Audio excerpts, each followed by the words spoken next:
Yes, y'all. You know what it is. It's them kids and wives and 925s, but we are still married to the games. Episode 354. Yes, sir. It's your boy Gabe Patillo with Tim Router, Ed Placencia, and Chris McCracken, of course. And as always, we are talking games and life and games. If you're wondering what kind of games we're talking about, it's video games. Just in case this is your first time listening, it's video games.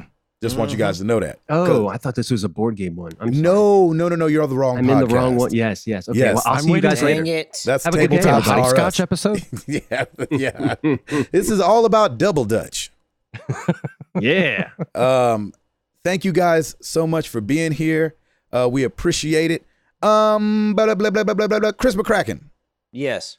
How you doing, bud? Doing good. Stacy is back in town. Yay! From her short trip. Basically, she was only gone, I guess not even a full week. She had left on... Oh, man, I'm going to get my timeline all out of whack now. I think she left early on Saturday morning, and then she came back that Friday. So not quite a full 7 days. Mm-hmm. So she's been back in town. Everything's been going well for her, except for...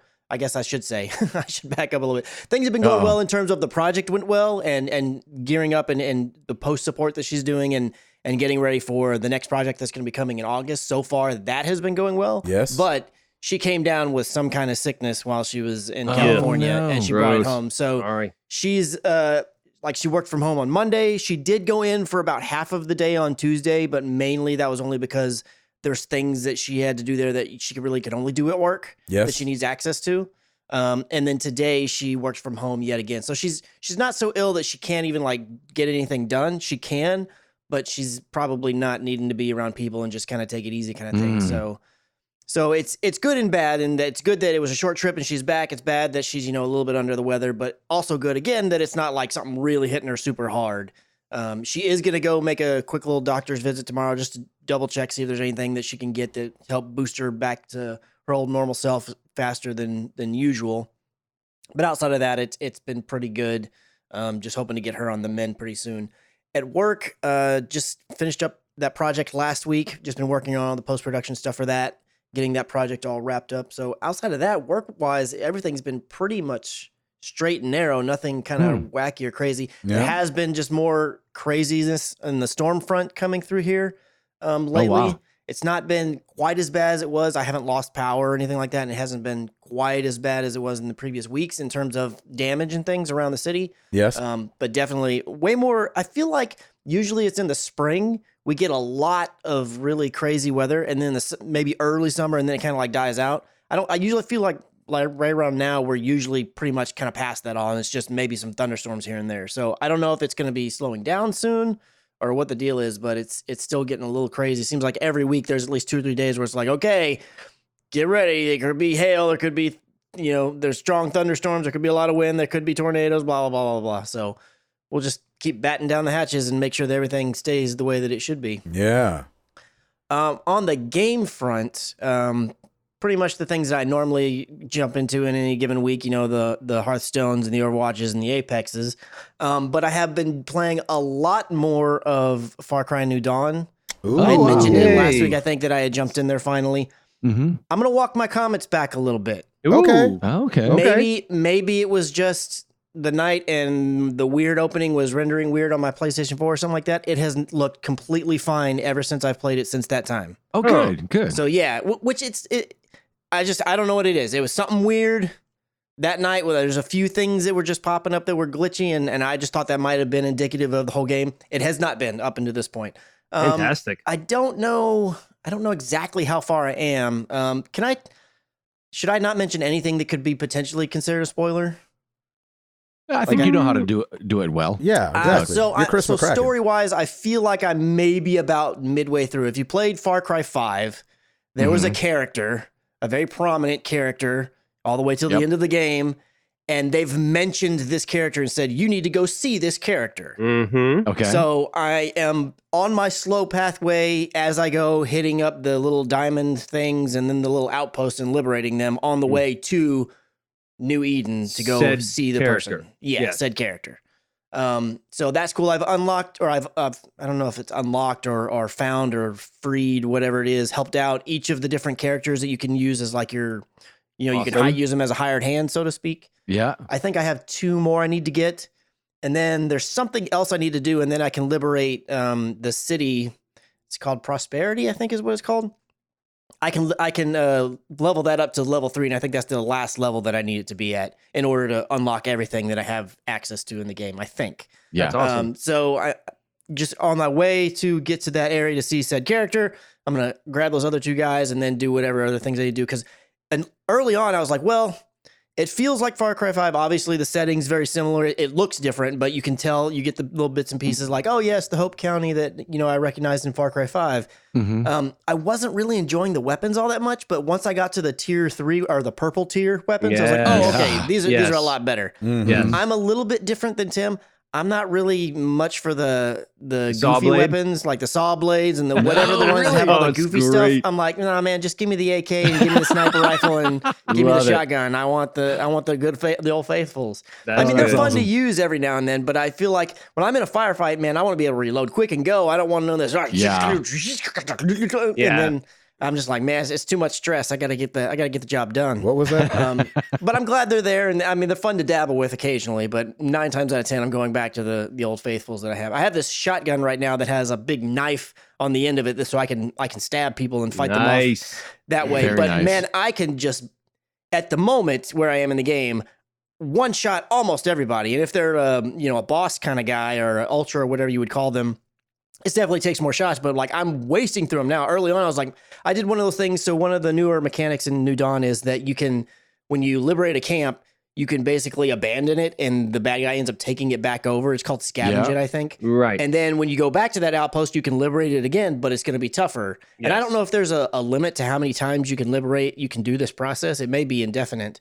But the first camp I liberated, I said, all right, let's do this scavenge thing. I scavenged it. They took it over right away, and it spawns you basically right by the camp again. So I just went right back in there and liberated it again. I was like, man, this is easy town.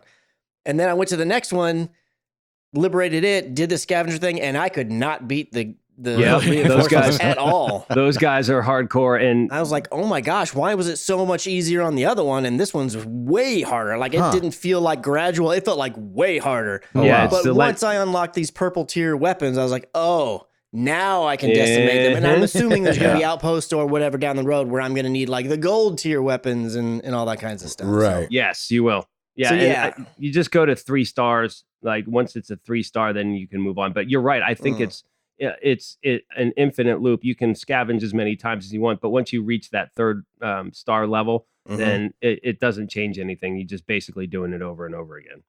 Okay, cool. I will say But those I'm really are fun.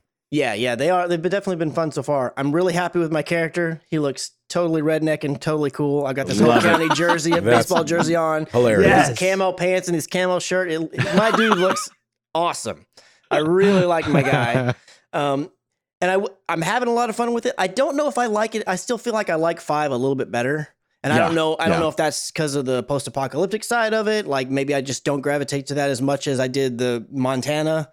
I'm not sure, but I'm still enjoying it. I've played it. I would say this week, most of my game time has been devoted to New Dawn. That's I've awesome, played a man. little bit of the other games here and there, obviously in Hearthstone whenever I'm out and about because I can play it on my phone. But, Hey-o. but yeah, having a really good time with it. So if they So put cool. Hearthstone in the Tesla, will you be sitting in the Tesla playing it? Oh, yeah. Oh, Oh my Heck gosh, yeah. I'd be doing that. I did get an update last night that got the racer buggy car game. I haven't gotten a chance to mess with it yet though, but I got did you. get that update and I was like, all right. I was like, I gotta go try to shoot a video of this. I don't know how I'm gonna do that, but I'm just gonna have to That's point a camera cool. at the screen because there's no way I know to attach to it to record the screen. Oh, other that's than that. right. So we're gonna have to figure it out, but I'll record something at some point. There you go. I like it. Nice. that's great. Router, Yeah, man. what's going down with you, man? I had a bit of a crazy weekend. So my sweet wife got a huge order from a company called Postmates, and Postmates is kind of like the OG Uber Eats. They're kind of an online Oh delivery yeah, service. yeah, I remember them. Yeah, Like, yeah, you yeah. can you I've can heard of get them. gloves, you can get all kinds of stuff. Well, they hired Lauren to put together 136-inch jumbo helium balloons. Oh my gosh. And deliver them to downtown Nashville for the Pride Parade this past weekend. There you go. So at like 8:00 in the morning on Saturday, I'm driving. We had to rent a 26-foot U-Haul to get most of them in, and then we had a van as well to get the rest in. They didn't all fit in the U-Haul? No. That's craziness. Don't you had to rent a van on top of renting the U-Haul? Is that what you said? We had to rent. We had a van. Yeah. Okay. But we rented a U-Haul. And it was a clunker of a U-Haul too. Holy cow. Oh, wow. And so we got about 90 of the balloons in, and then the remainders had to go into the van. So at like 8:00 in the morning, we're heading down in this truck, and we meet up with the Postmates coordinator there. And basically every Postmate employee was going to carry a balloon for the parade. So instead of doing a float like a lot of the companies do for the parade itself, they did these balloons, and it looked really cool. And all the Postmates employees had these shirts on so they could identify them. And the coordinator just told them hey, there'll be a truck with balloons. Come by, pick up your balloon, and head out towards your station at the parade. And then when the parade starts, we'll walk down. So we were just distributing 100 balloons for like 30, 45 minutes down there. And it was really incredible. It's a pretty amazing experience. There was like a marching band warming up and all kinds of just crazy stuff. So it was cool. Unfortunately, weather started kicking in right as we handed off our last balloon. Like we pack up the truck, and then they were telling everybody that they have to evacuate because the weather picked up. What? So Postmates has their office like right near where the parade route starts. So they just took all their balloons and just either went into a garage or went away. And we were like, well, our balloons are delivered. Love y'all. We got to go. Bye. Exactly. So we just kind of left around for all that rain. Yeah, but it was really cool. It was a great hire for Lauren, and they were fantastic, and everything went super, super smooth. So, but man, that's a lot of helium. That's a lot of balloons to put together. But it was really cool. Didn't think I was doing that on the weekend, that's for sure. But it went really, really well. So Piper is starting her food therapy sessions this week. What does that mean?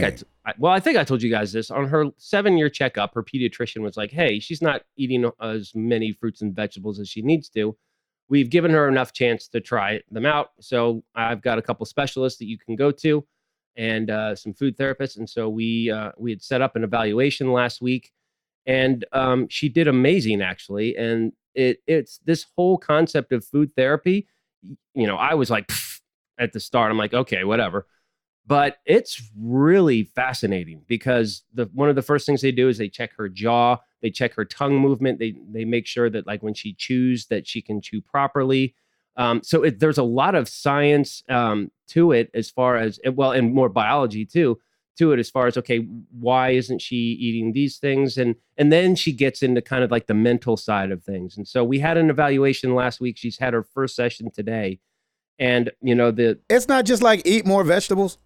Yeah, is she like allergic to anything? No. Is there any kind of like health or not health, but you know what I mean? Like allergy to any of them or anything? There is nothing like that. It is pretty much a texture and mental thing that we've really determined. So she likes hearing about the different foods. And so what happened, the evaluation was we go in and talk to the therapist first. And she's like, okay, you know, give me a little background. What's going on? What are some of your goals? We're like, hey, she just needs to eat more fruits and vegetables. Anything green, she ain't touching. And so then she kicked us out and brought Piper in. And that was for like 30, 45 minutes. Next thing you know, she's walking out the door eating a strawberry. I'm like, it's like twisting your arm to try and eat anything other than cantaloupe or applesauce. And here she is eating a strawberry. And so then she brought us back in and said, hey, listen, she did really well. We're going to do these little 1-hour sessions for the next 12 weeks. And she's going to be perfect. They were like, they weren't like, just put your foot down harder.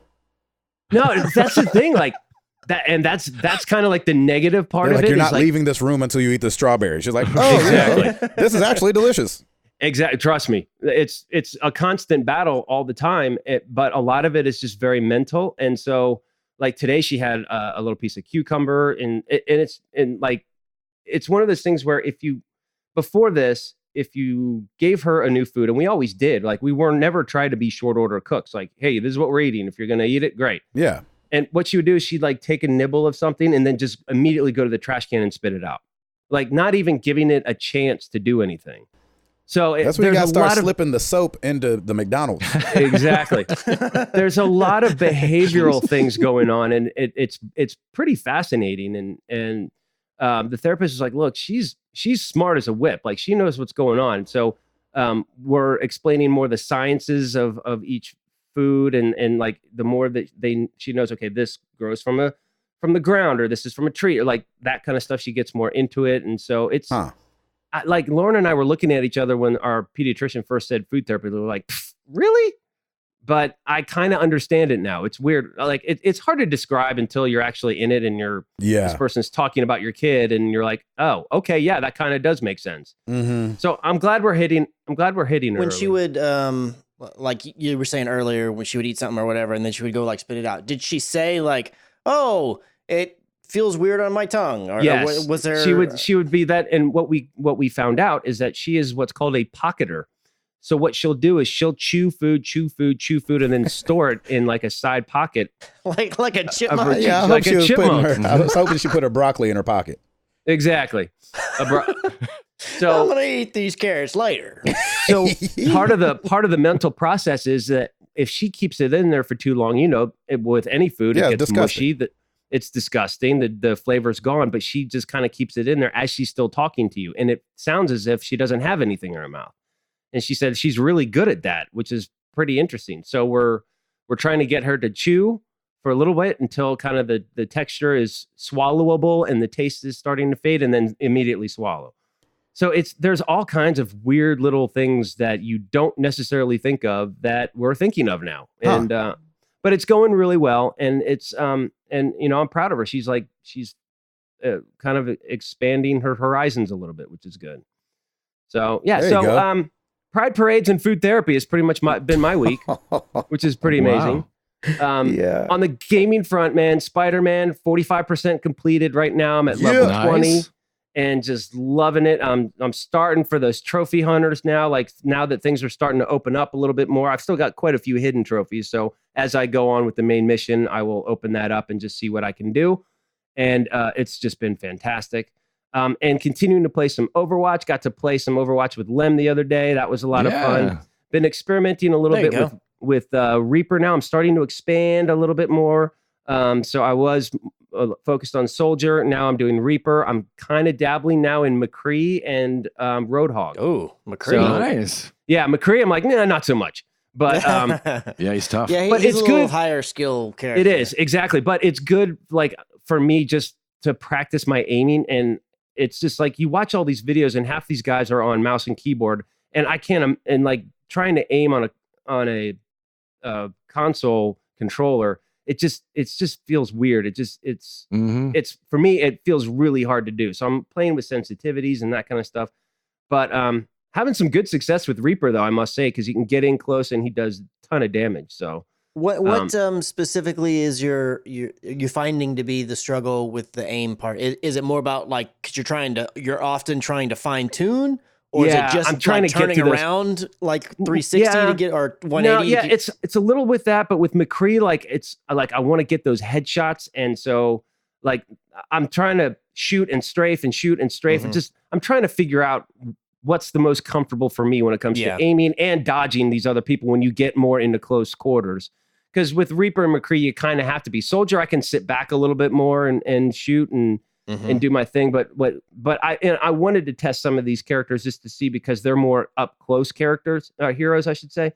So yeah, it's just trying to figure that out. And then I want to try some Roadhog to get into some tankage and just see what we can do there. And he seems a lot of fun. But man, I'm loving this. It's so much fun. I think I'm at level 79 right now. Look at that. So yeah, I'm having a good time. It's just fun. It's fun playing. And so I'm enjoying it. So it's like a little bit of Spider-Man and then a little bit of Overwatch. And as always, as I end with Clash Royale, there you have it. There you go. There you go. Now, we've been doing good on those the clan wars. Have you? Yeah, man. We're up at gold now, I think. Even though I got slaughtered today, but whatever. But yeah man, our clans. what is up with Stancil crushing it out of all of us? Like that he's Joker like, boy. woo, he's on a whole nother level. And he even took a break. Yeah, literally and figuratively. He's on a whole nother. He's outscored us by at least 200 to 300 points. And I'm like, dude, how is he doing that? Yeah, that Joker found a deck he likes. Yes, and he's rolling with it. So, but yeah, it's a lot of fun. I love it. Man, that game's still so much fun. There you go. That's it for me. Back to you. Edward Placencia. Gabriel Patillo. How are things in Indiana and whatnot? Good, man. Everything here is going really, really well. Sarah and I last Thursday we took off. There's a state park about a half hour from here, and we rented a cabin and went up to the lake for a few days and just had a nice time away. Awesome. Did some canoeing and some s'mores making.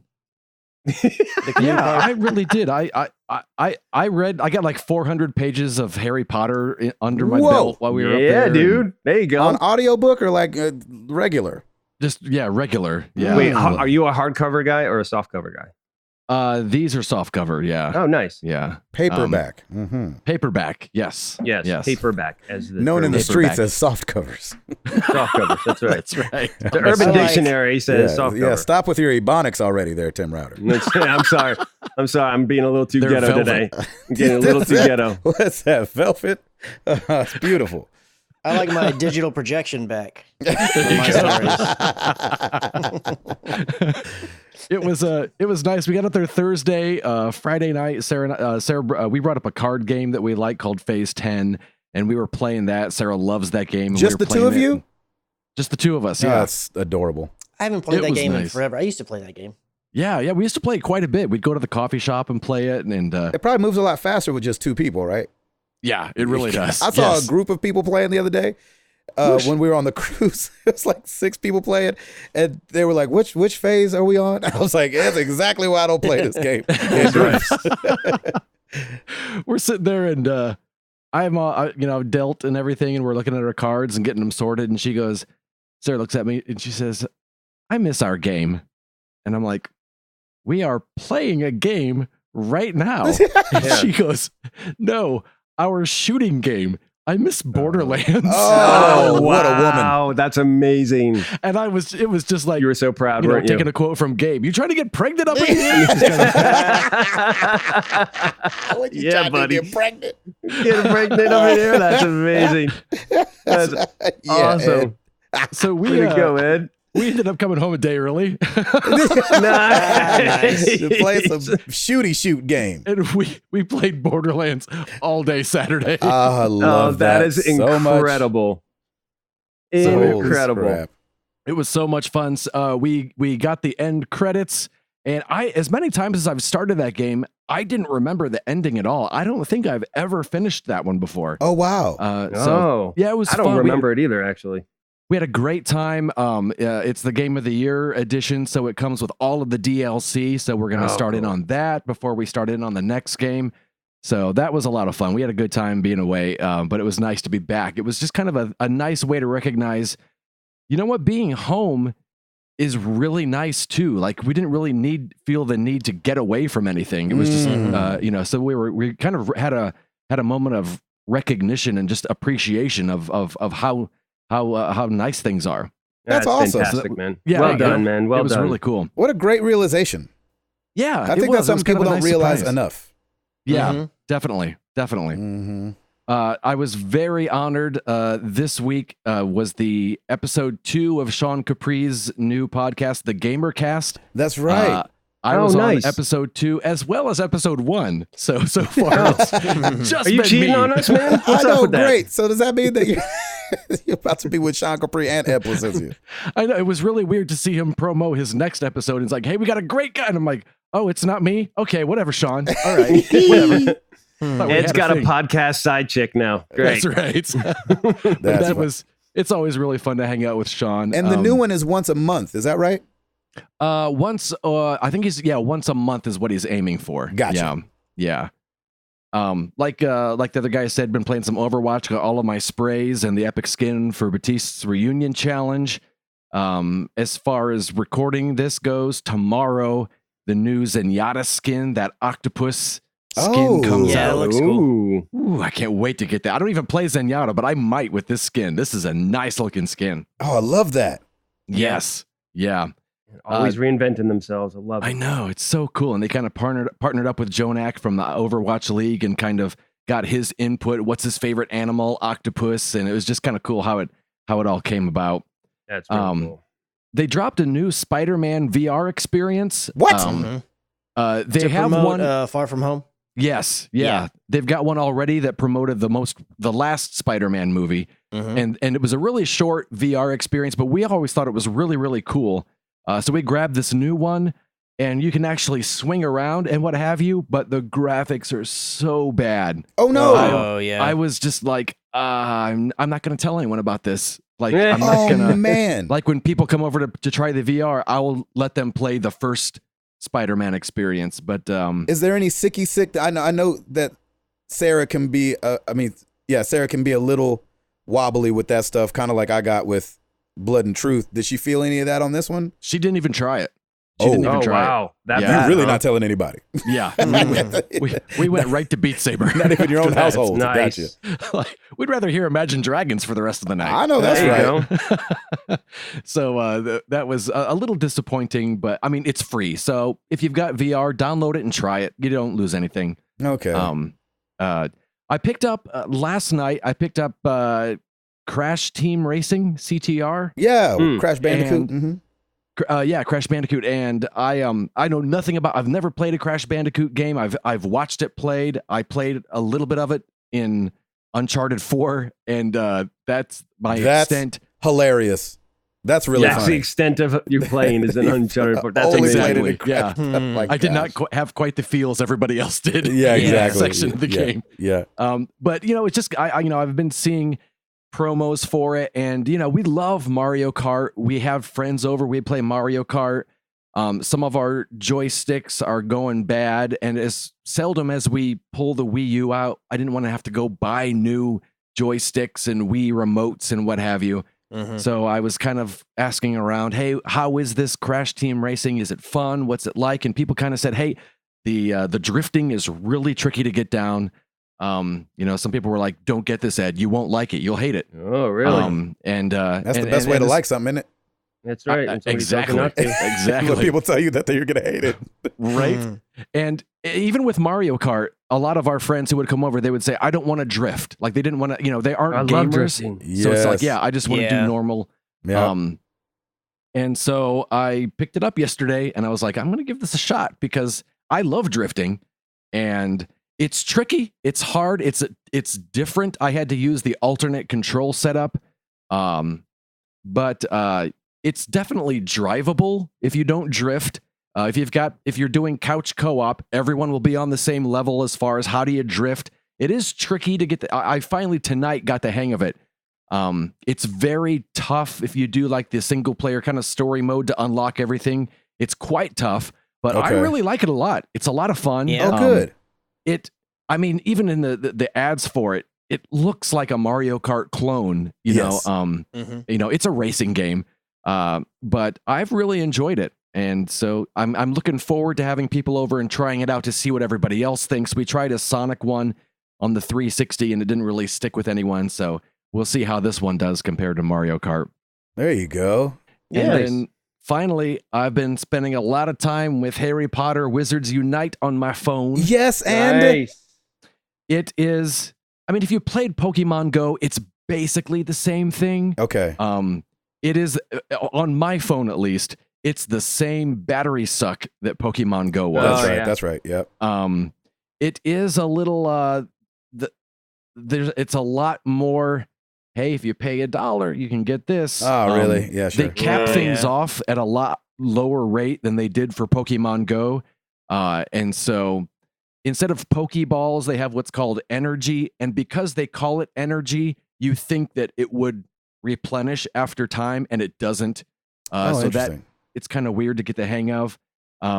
So far, I haven't spent any real money playing it, but I could see where people could get very frustrated with it very fast because unless you're patient, you can't do a lot without having to start shelling out $1 or $2 here and there. And Interesting. you can buy extra storage, but it might be, for $4 or whatever it is, but it only gets you like 10 extra slots. And so I didn't feel that in Pokemon Go. But maybe I didn't play it long enough. I didn't feel the need to always have to buy something in Pokemon Go. No, but maybe I didn't either. Like, I never felt like I ran out of Pokeballs. I was always able to get them. And you can run out of energy pretty quickly in this game. Interesting. Okay.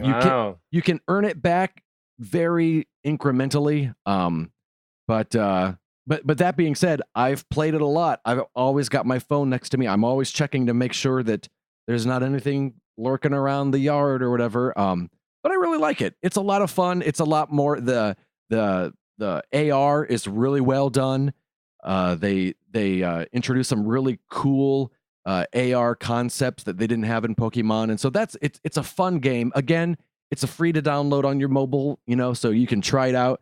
If you like it, cool. If not, that's fine as well. There's quite a few of the MTTG community that's in there, and kind of fun to see them see what they're doing and how their stats are and that kind of stuff. So yeah, it's been I like it.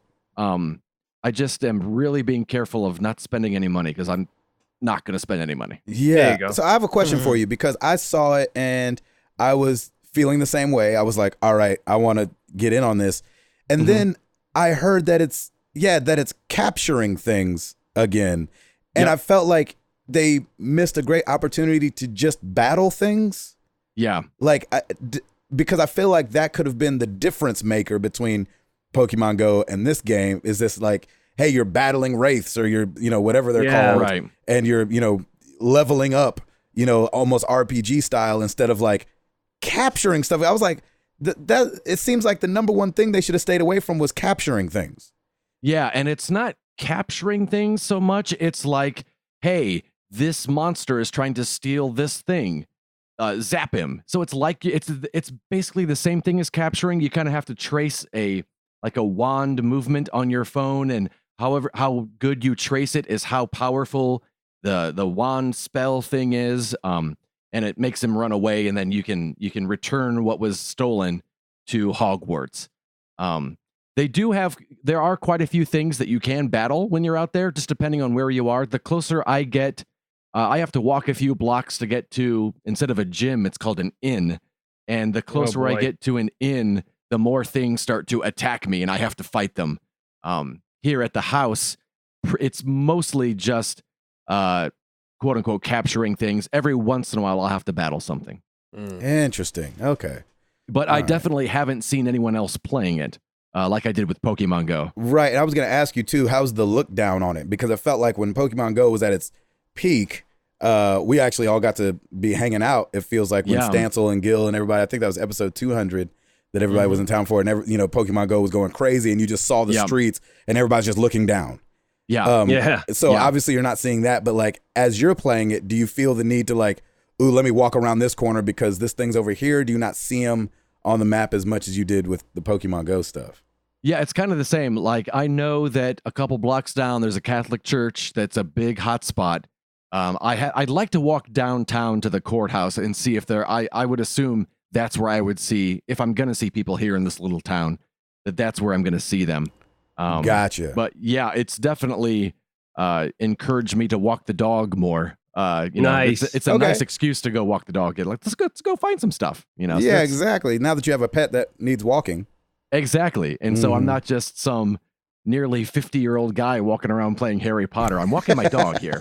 Exactly. Yeah. I just happen to be doing something on my phone as well. That's the right disguise anyway. Exactly. I like it. Yeah, it's been a good week. That's great. Yeah. That's awesome. Mr. Patillo. Yeah. Man, you've had it. You've had a week, brother. Dude, man. Hey, we out here, ain't we? I'm excited. I'm excited for you. Yeah.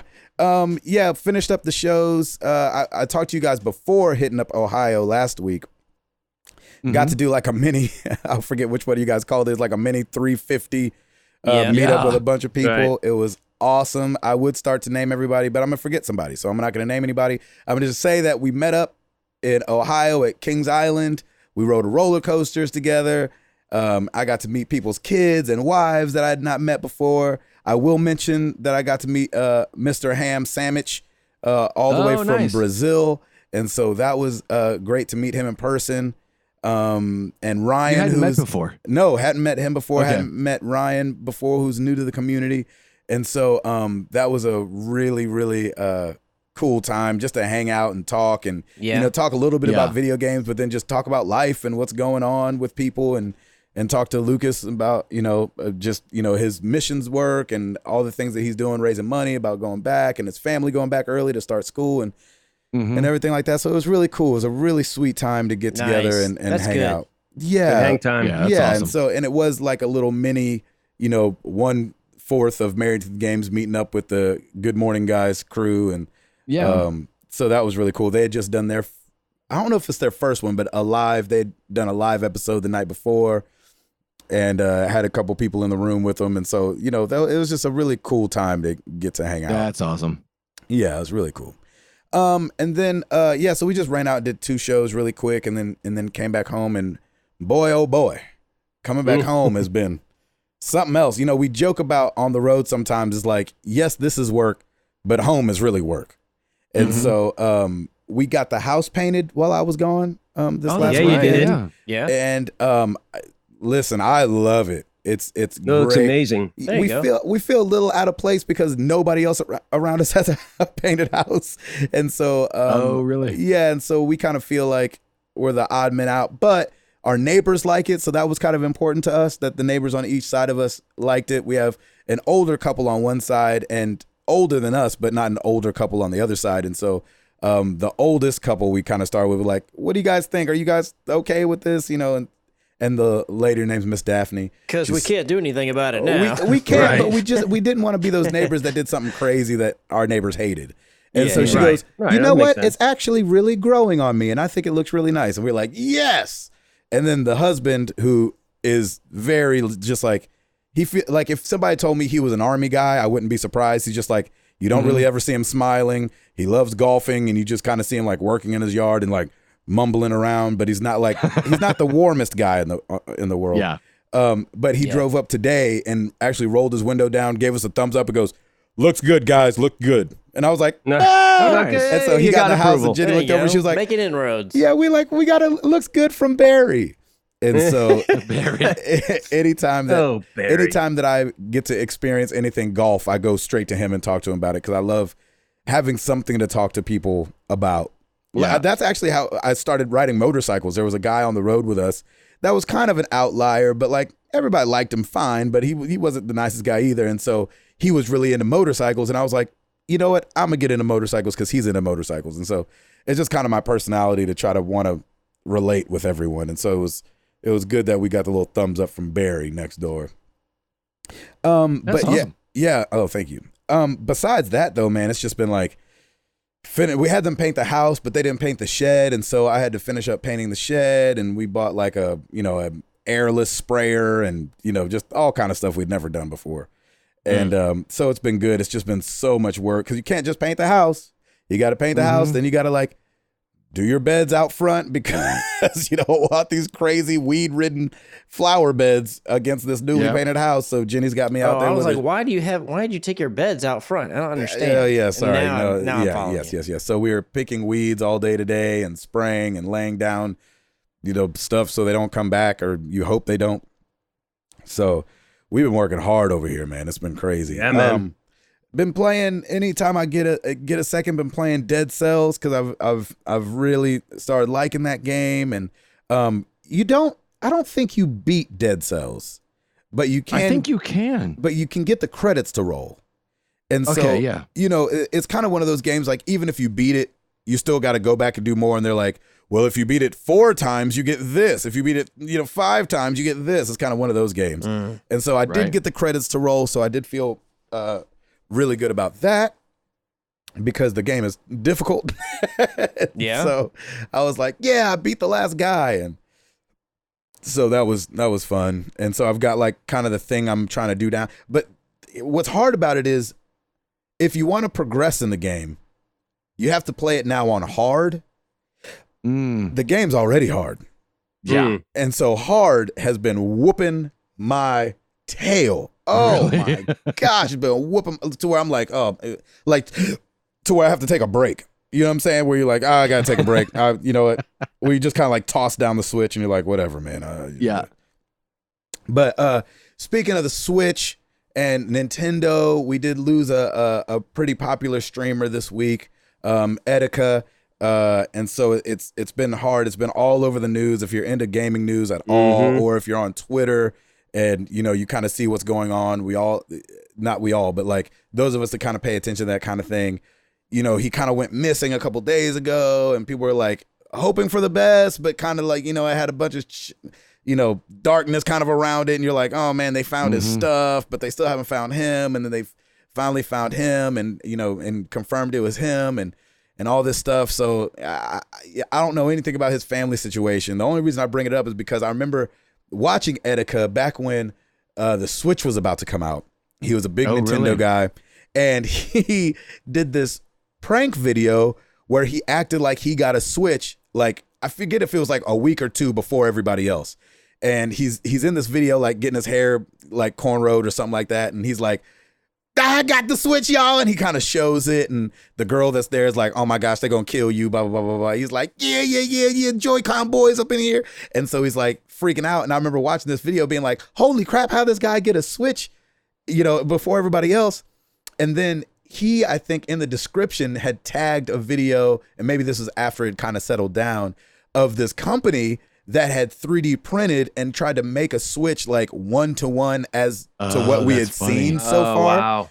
And so they kind of like, it's got this really cool behind the scenes video about this company, and like, okay, we had to piece this together by the pictures that Nintendo has showed us so far, and we made this thing for Etika so Etika could do this video. And so, man, my heart goes out to his family, because obviously this is a rough thing, and it seems like it was an on purpose thing. And, I talked about this a couple weeks back. Listen, we're a community. We try to be family as much as we can. If you're struggling with anything like that, man, just send a tweet to somebody. And there's people out there that you can talk to. And I know that a lot of people, kind of push this guy to the edge, and, just with comments. And I think it got to him. And they say back in October, he kind of was going through some things and kind of showed signs of some of these tendencies. And I would just want to use this to say and to encourage people, like, just go talk to someone. I know it feels like the world is on your shoulders, but there are people that will listen. There are people that can offer help. So get help if you can. I know that some things feel irreparable, but I'm just here to tell you from experiences with friends that it's never, ever, ever too late to reach out, and there are people that love you out there, even if you don't know who they are. There's people out there that love you. If you could just send up a flare and say, I need help, people I know will show up. So anyway, I hate that we lost Etika this week. He was like 29 years old or something like that. He's so young, and had a following, had a massive following of hundreds of thousands of people over like Twitch and Instagram and Twitter. And so, yeah, man, I just hated to see that this week. And right when I saw him, because I'm not huge on watching streamers and stuff like that, but right when I saw his face, I was like, freak, I know who that guy is. Wow. And I kind of like looked it up to make sure, and I was like, dang it, yeah, that's the guy I used to watch at the launch of the Switch. So yeah, man, so I don't even have any thoughts and prayers for his family, but my heart is just it's just kind of filled up with like just grief for the people in his inner circle. And I hate that they're missing their friend, and that people are missing a content creator that they love. So I would just say, go get it. If you can. There's help there's help that's out there. Yeah.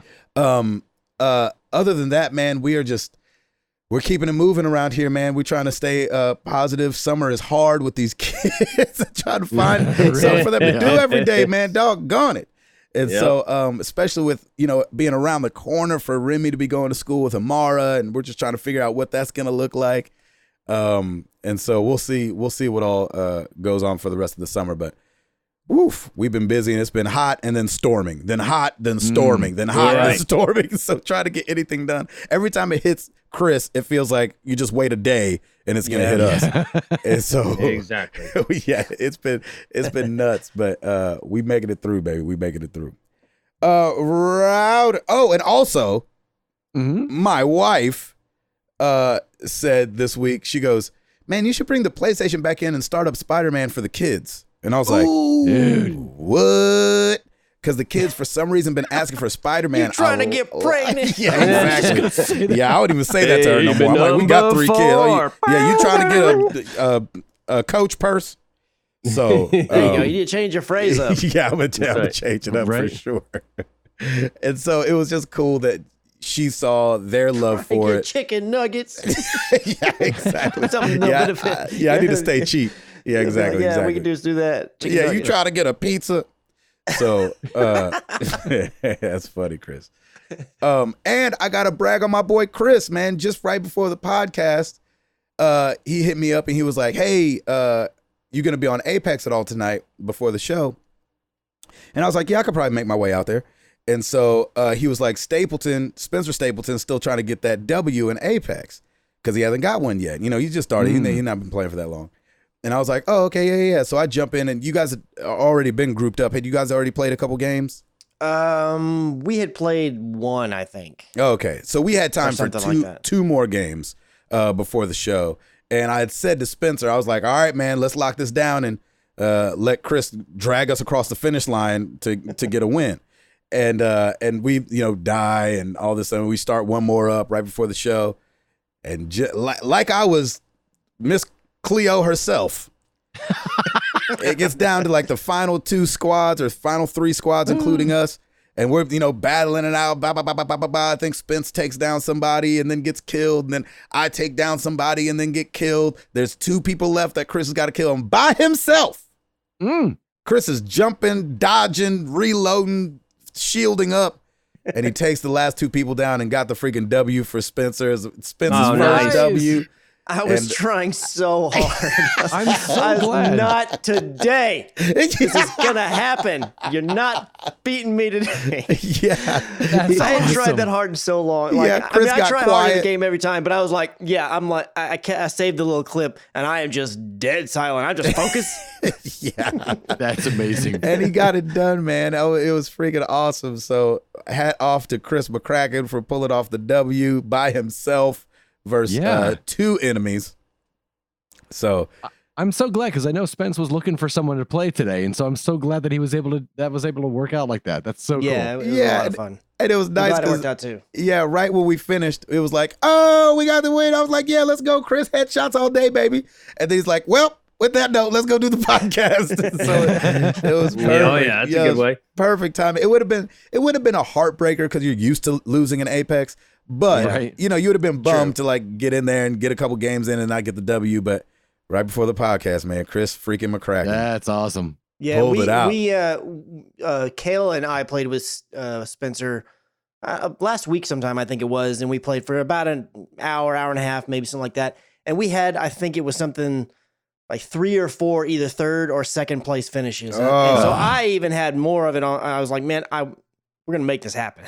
Yeah. I didn't know if it'd be tonight for sure, but I was like, we are going to figure it out and find a way. And just if anybody's wondering, Chris and Kale and Spencer is a much better team than me, Chris, and Spencer. So just to put that out there, Kale is very good at that game. He's very strategic. I'm like running out in the open, getting shot in the head. So, that would so be me too. Just, hey, here we go. And I'm dead. Exactly. And so I was glad that I at least got some damage in and at least got somebody down. But Chris did all the heavy lifting. And so good one job, on you, guys. Chris McCracken. Thank you. Mm-hmm. Nice. Router. Yes. You got it? Yes. Well, let's do it.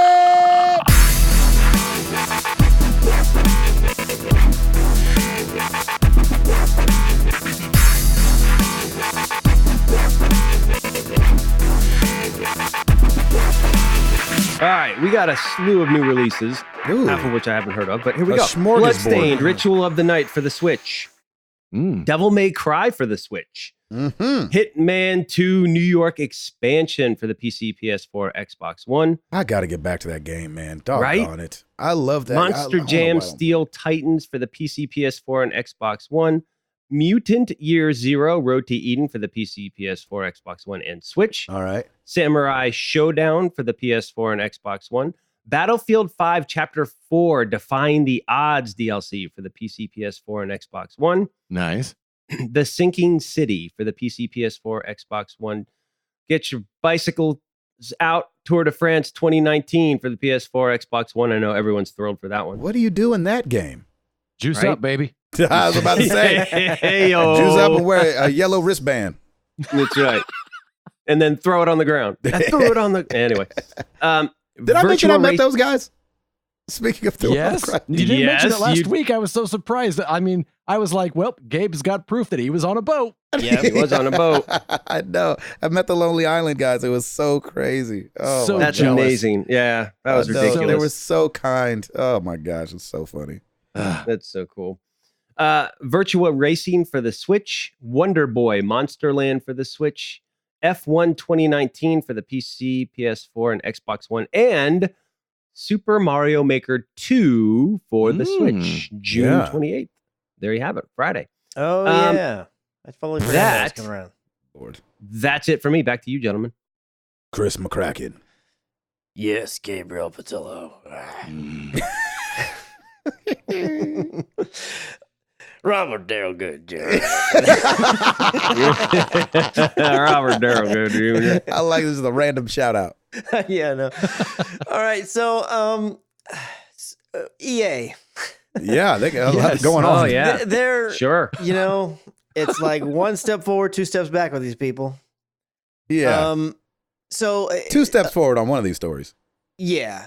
So some information had come out that Electronic Arts CEO Andrew Wilson and a series of the high-ranking executives at the publisher declined their cash bonuses for the latest fiscal year that ended March 31st, and it was confirmed by the Security Exchange filing that was dated on June 21st. And so basically it said our CEO and his staff requested that they not receive payments for performance cash bonuses for awarded to them for fiscal 2019. And basically the reason that they say is like, look, we didn't meet our projected goals, so we don't think it'd be right for us to go ahead and take these bonuses since they're supposed to be awarded on a performance basis. They said, according to Game Daily, which is where the story came through, said the EA executives declined their cash bonuses and instead put the money into a bonus pool to be paid to employees. Combined, the bonuses amount to around $4.8 million to be paid to employees. Lord have mercy, just for the bonus? Awesome. Like that's really good. It's a really good news, a really good thing for them to do. Yes, out of all these times when not just EA, but executives in general, like everybody's like complaining about like, oh, these game developers, like, you know, they got crunch going on and these executives don't care and all they care about is money, yada yada. So that shows like, hey, look, here's an executive, one that's got a lot of heat in the past for, you know, questionable practices and this, that, or whatever area. And here they're doing a good thing for their employees. They're like, look, we're going to take all these bonuses that we would have taken and were kind of owed to us based on our contract. And we're like, we're going to put this in this pool and like spread it share the wealth, so to speak, amongst all the employees that are working there. And I want to mention awesome too, just as you're saying that, it's not like they fell off a cliff with their earnings. Yeah, that's right. You know, it was what was it, 5.15 billion in the fiscal year of 2018, and then 4.95 billion for fiscal year 2019. So it wasn't like they were like $3 billion and they were like, oh, okay, it wasn't guys, astronomical, the difference. Yeah, so I thought that was even more interesting that they declined the thing they want to give back to their employees. I thought that was cool. Yeah, especially like just so recently when, you know, the news was filled with failing banks whose CEOs were still getting their bonuses. This was a nice breath of fresh air. Yeah, definitely. Right. Yes, that's right. Especially when they say EA is the worst place ever. Yeah. Right. So I think we can all agree, as we just did, that that's a great thing, and especially coming from the EA side, again, because of all the heat that they've gotten in, you know, the past and everything like that. Then over in the UK, I believe this past week, Parliament's having like these talks about getting to the subject of loot boxes. And a senior executive for Electronic Arts told the United Kingdom's Parliament that the company prefers to call loot boxes surprise mechanics. and argued that their use in EA games is quite ethical and quite fun and enjoyable to people. Wow. I mean, I think the only time that they're enjoyable to people is when you get a flat tire and all of a sudden surprise mechanics show up. They're like, That's right. fix it for Exactly. you. Those are the surprise Here, here. mechanics we need. Yes. When that Jeez. truck just shows up and the lights are going like, oh, they're going to fix this. This is so great. Right. I didn't even call AAA. Exactly. The surprise mechanics are here. Surprise mechanics. That's funny. I mean, So I've clever. I've Wow. seen and heard a lot of spin. Yeah, Yes. that's some spin. That's like, and you guys know, like I've said on this show before, like I really don't have that big of an issue with loot boxes. I think there's definitely times and situations where it goes down the predatory route, and I think you could absolutely make that case for the big hoopla with the EA game Star Wars Battlefront 2. Right. But I don't think like I feel like Overwatch is fine with them, and there's a lot of games out there that I feel like do it in a way that works fine for the studio Yeah. to get some money, and I don't feel like the consumer is really getting raked over the coals or anything. And in fact, I think they're kind of getting something for their time and spent and yada yada, ways to earn them for free, blah blah blah. But come on now, surprise mechanics. Even I'm not buying this stuff, and it's very clear that there's a lot of people out there that don't find them enjoyable. Or quite ethical, or quite fun. Right. I was wondering, like, and maybe this is because I have kids, and I actually did mention this, when they talked about Hatchimals or Kinder Egg surprises.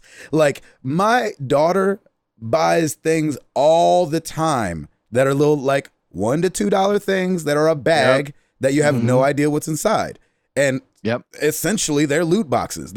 You have no idea what they are, but you know that they're going to be in the realm of whatever this thing is. I can't even think of a name of one right now, but like, but she loves those little things. She loves just seeing what she might get and things like that. And so when I look at it through her eyes, it feels like a surprise mechanic. hey, we have a mechanic in place that like surprises you by what it is. Now, I pay money for these things that Amara buys.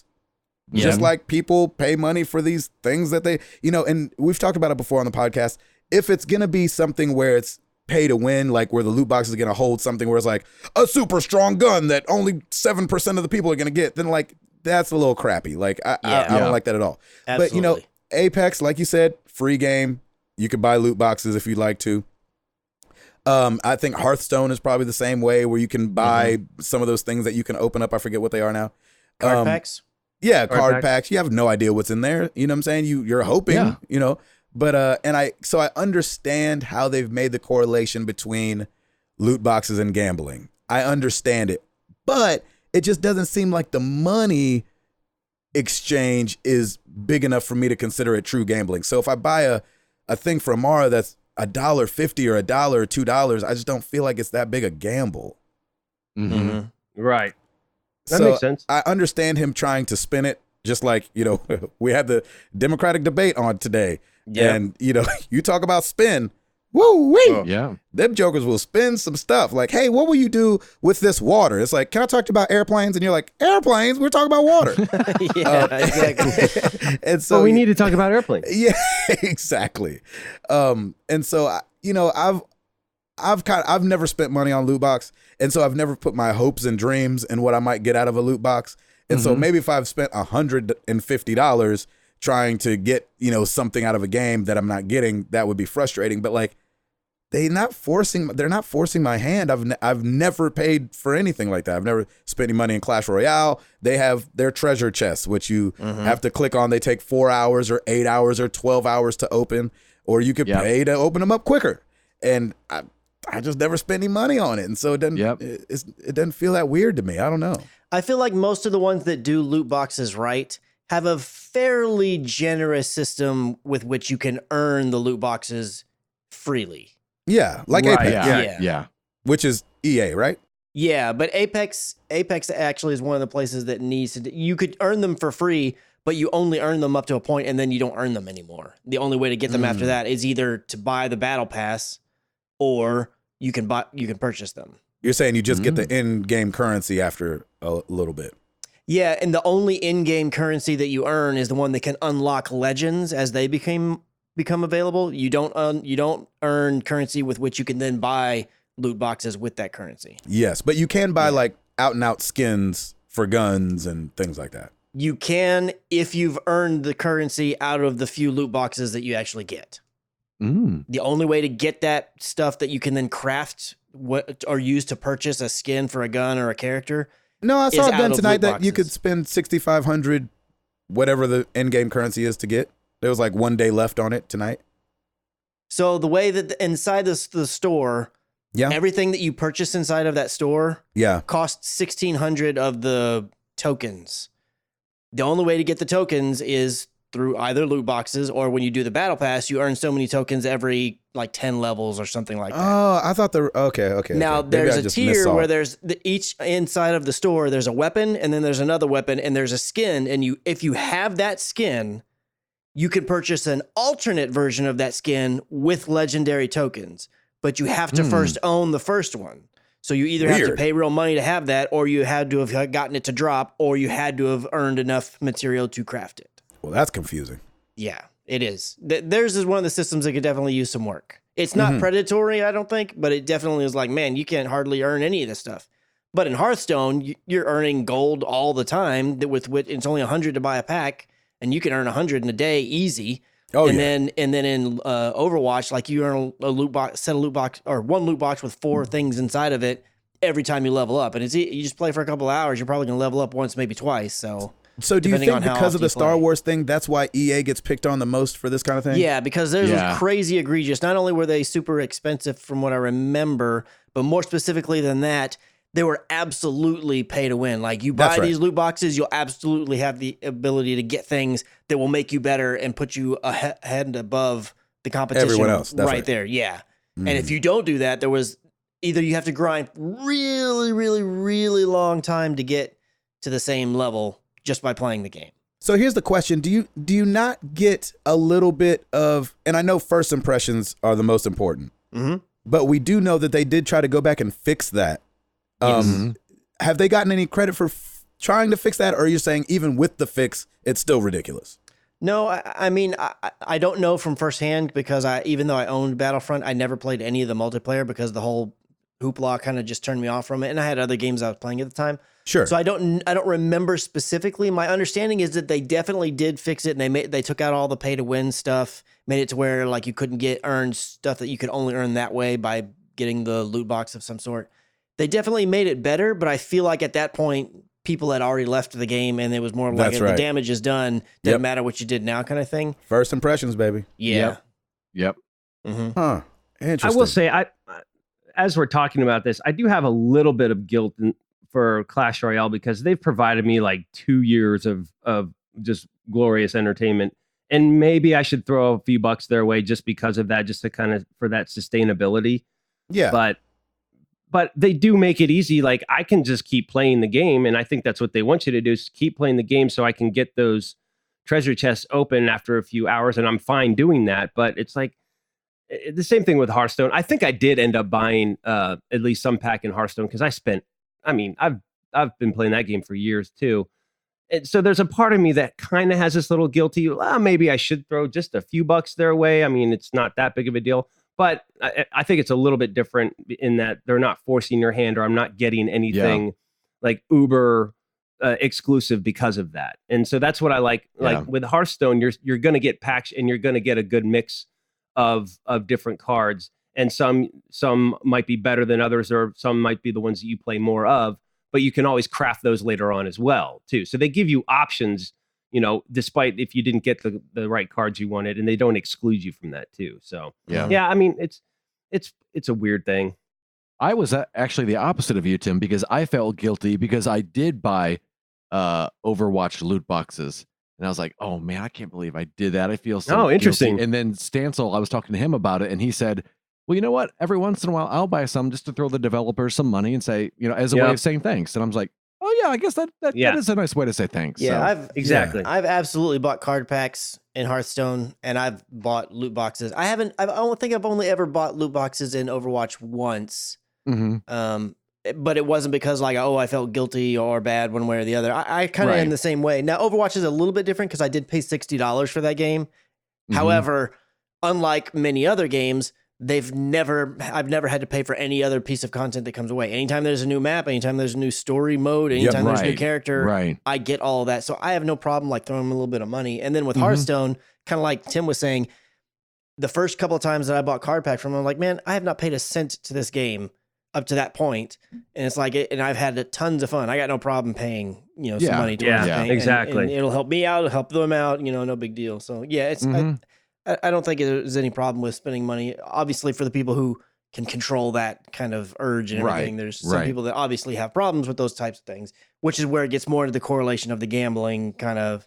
Yes, thing. but it seems like the gambling thing I've only done little research on it because I think it's so ridiculous. But I feel like one of the things that one of these articles about this said that they've been trying to introduce a bill because they want to stop loot boxes in games that are aimed at children. Mm-hmm. And I feel like, we've seen it's hard. Like, how do you parse that out in the sense of like what game is for children and what game is for everyone else? Right. Like we've seen with Grand Theft Auto 5, that is not geared towards children yet. It is in the top 10 every month since it came out, it feels like. And so it's like, the M rating for video games, we've all seen it in GameStop. Some parent buying some game for their child that you were like, man, I should probably say something. But, right. And so I just don't know where the difference is, because it seems like they're okay with the gambling, quote unquote, if it's adults, but they don't like it with children. But at the same time, like, children don't have credit cards. So does that fall back on the parents, really? Right. Yeah. Like my daughter always wants to buy some app extra thing from some free app that she got. We just say no. And there's things in place to where she can't buy it. Correct. So it's just a little confusing to me, the whole hoopla about it. Huh. Yeah. I think it wouldn't have been as big a deal if they would have just said, hey, here's why we don't think it's gambling, A, B, and C. But the fact that they came up with surprise mechanics and almost draws attention and bad focus on them. Yes. They didn't have to use that really weird excuse. Just say, we don't think it is, and here's why. Right. Come up with the dog ate my homework. Yeah, it's kind of like that thing, like when you defend yourself, you're guilty kind of thing. Like, precisely. Yeah, just be like, we do loot boxes. We don't like it. Be like, really? I don't think you shouldn't like it. I think it's great, and I think these are the reasons why it's great. Instead of focusing on the negatives and making up some kind of, Trump did it with fake news, and like we used fake news for everything now, and then surprise mechanics could be, could turn into the same thing if it was as big a deal. I think a surprise mechanic is a glitch, right? It's like, wait, his leg isn't supposed to do that. Yeah, exactly. Exactly. Like when you had the surprise mechanic of only driving a mile an hour on your motorcycle. Exactly. Yeah. Yeah, you needed a surprise mechanic for sure. To speed things back up. You're like, how is they even balancing on that motorcycle going that slow? So more, sorry, Chris, are you done with that one? Yes. So more rumored mini or Nintendo Switch Mini comparisons coming from the current Switch that's out. The things that we think are happening, we've talked about on the show. The Joy-Cons are fused onto the screen, so you won't be able to remove those. The new Switch Mini is rumored to not be playable on televisions, which I think is fine. I think it's great. But the other thing that I saw from this mock-up that they're doing now, two things I thought were really interesting. Chris, you will like one of them, I think. Yes, I do like it. I know what you're going to say. Yeah, the joysticks are no longer cockeyed from each other. They would be on the same plane, the two thumbsticks. And also, I thought this was weird. The whole thing would almost be the size of the screen of the Nintendo Switch. Yeah. And so if you own a Switch, you know that there's the screen, then there's kind of a thicker bezel around it. This one looks like it'll have a very, very skinny bezel, and the Joy-Cons are right there on the machine. And so the screen probably doesn't lose that much real estate, maybe a half inch. I haven't seen anything saying the exact measurements of the new screen. But I just think this is a great idea. I just hope that, like, I do too. Watching my kids play the 2DS, and I think I mentioned this on the show before, I'm just praying that this thing is pseudo a tank. The Nintendo Switch is not anywhere close to a tank. You feel like if you drop it one or two times that it's going to break. Milo, the way he handles it. I don't know if you guys have seen those memes or the pictures of rich people holding their laptops, and it seems like everybody's holding, like Kanye and Ben Affleck will hold their MacBook Pro by just like the corner of it and carry it around with a coffee in the same hand. And you're like, oh yeah, of course that's how rich people. That's how Milo holds the Switch. Like he barely holds it. And so with the OG, so I've kept the OG Joy-Cons on there, the ones that it came with, the ones that act up when they're disconnected. Mm-hmm. And those things just slide off. Like they're barely on there now because of the way he's treated this thing. And so I'm hoping that with the Switch Mini or whatever they're going to end up calling it, that it's just like, I feel like the 2DS can take a licking and keep on ticking. And so I hope that they do that with the Switch Mini as well. What is the primary draw for making this smaller? Is it that it's cheaper because it doesn't connect to a TV? Is it because it fits in your pocket? Why make it smaller? I think both of those things you said. I was just about to say, I think that drive the price down. I think it's kind of on brand for Nintendo to do something like this. You know, you're kind of squeezing out every last penny, and the Switch really is, if you're a Nintendo guy, it really is a great console. Again, I love playing games on it. I don't love playing the Joy-Cons independently because my hands are astronomically big, but I think that watching Remy try to hold the Joy-Cons in his little hands and thinking of a mini version coming out, I think he would just be able to handle it better. I think it's almost the same reason the 2DS came out. You know, one of the things that people said was that the hinge on the 3DS would get wonky, especially with kids, because they're dropping it and they don't really care. They have no value of money when you're under 7 years old. And so I think just kind of all those things, like, let's make something stout. Let's make it to where this is not as flimsy. Let's put I love that they put the joysticks right across the top of it and things like that. So I think it's just all of the things you mentioned, plus you get to squeeze a little bit more blood out of the turnip or whatever the saying is.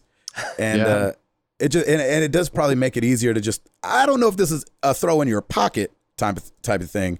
But I think it would be just way more easy to play. It's not as many stuff. You don't have to worry about the dock. You don't have to worry about, you know, having an HDMI cord and all that stuff. I think it'll just be an easier take around. Yeah, and honestly, like, if it's assuming the device itself is not less powerful than the current Switch, right, I think it makes total sense, because there's so many people out there that never dock the thing anyways. That's right. So, and if you're not one of those people that's, you know, like in the advertisement where you're all playing hoops and then you're going to sit down at a picnic table and have like 4 Joy-Cons, I mean, just if you're just playing it by yourself, you don't need them to come off. You know what I'm saying? Exactly. I wonder, maybe you can even still pair other Joy-Cons to it if you did want to do that. And it seems like, granted, this is just a mock-up from, you know, people talking about it and everything. This picture that Gabe's describing it from. But it looks like that screen, even though he's right in saying that the entire unit is about the size of the screen, on the current Switch, because it has the large bezels like Gabe was saying, the screen on the little one is almost the exact same size. Yeah.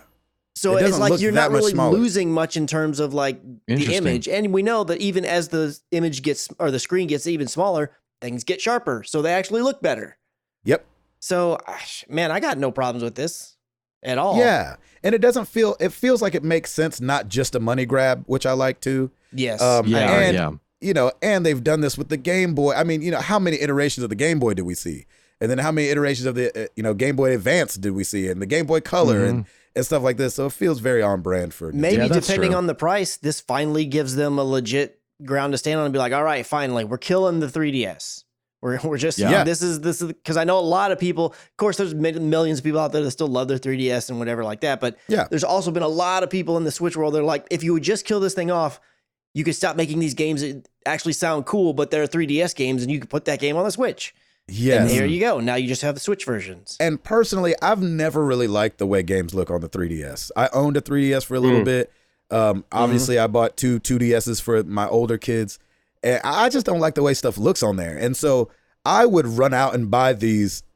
Now, depending on the price, I'm not made of money around here. But if they could get this thing down to like $150 or something like that, like, that would be hard to not buy 2 of them at Christmas for the older kids that love playing Daddy's Switch. which I'm trying to keep them off of. Yeah. You know? Right. Right.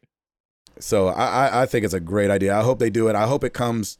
You know, we have no dates. Nintendo hasn't even, you know, come out and been like, this is coming soon. You know, everything's through the rumor mill. You know, the rumors that started up back in October of last year were saying that we were supposed to be getting the Switch 2 for hardcore gamers this summer. Well, this summer is on and popping, and Nintendo hasn't said anything. So Right. I hope this thing shows up by holiday of this year. And I would go down to say, if it comes out, I'll definitely be buying at least one. For Do we my know kids. offhand when the next Nintendo Direct is? Ooh, I don't know. Yeah, I have no when the next idea. one is. But hopefully they would say something, because Yeah. we didn't have one over. I mean, we had obviously the E3 came and went without any mention of this, which I would have thought that's when they might have say something. But you know, with all the directs that they've done, you know, hopefully they get all the spotlight on them and get to announce something like this. Yeah, definitely. Chris, what else you got, bruv? So last week, the Wall Street Journal had a little bit of a story on Tim Sweeney, which is the CEO of Epic Games, and just a couple cool things that had come out from that interview. One, he talked about how all the hoops that Epic had to go through to get Sony to finally allow crossplay. Yes. And then he also just briefly mentioned like how much money Fortnite actually makes from their microtransactions, which from a gaming standpoint, I thought was kind of cool. There was other things they talked about, like his net worth and everything, but that kind of stuff doesn't really matter in terms of towards this podcast. But one thing that did matter though toward this podcast, yes, his favorite food. He said it was fried chicken from Bojangles. Oh yeah, you know, I this really podcast was hoping he'd say them buttery biscuits, and he didn't. I was like, He "Oh, did come say on, there's Bojangles. gonna be a buttery Incredible. biscuits reference somewhere in here." Yeah, but he did say Bojangles, and I was like, That's woohoo! right, he did. Full circle, baby. Let's That's go. funny. I totally forgot about that. You're right, Yeah. he did say that. Sorry, I don't play your Wow. game. Hall's like, what buttery? Huh? What? Yeah. Somebody said something about Bojangles. There's a disturbance in the force. Exactly. So it says basically that Sweeney spent 6 months in 2018 calling and emailing the leadership at PlayStation and Xbox to try to convince them to unlock crossplay, and that, as you might imagine, the conversations were pretty intense because they've got a long-term rivalries going there, and so it was a contentious series of discussions, as he puts it. Obviously, Microsoft and Nintendo started allowing crossplay on Fortnite and other titles starting in June of 2018 last year. But Sony, as we all know, kind of just was like, nah, we're not going to do all this.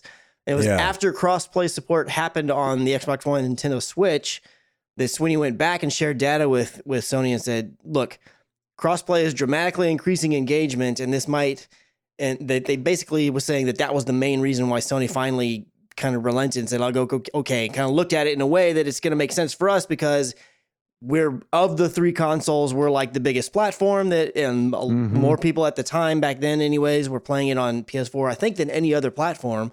So like, look, if this is increasing engagement because they can play with their friends and then they just play the game more, then they buy more V-Bucks and possibly spend them there.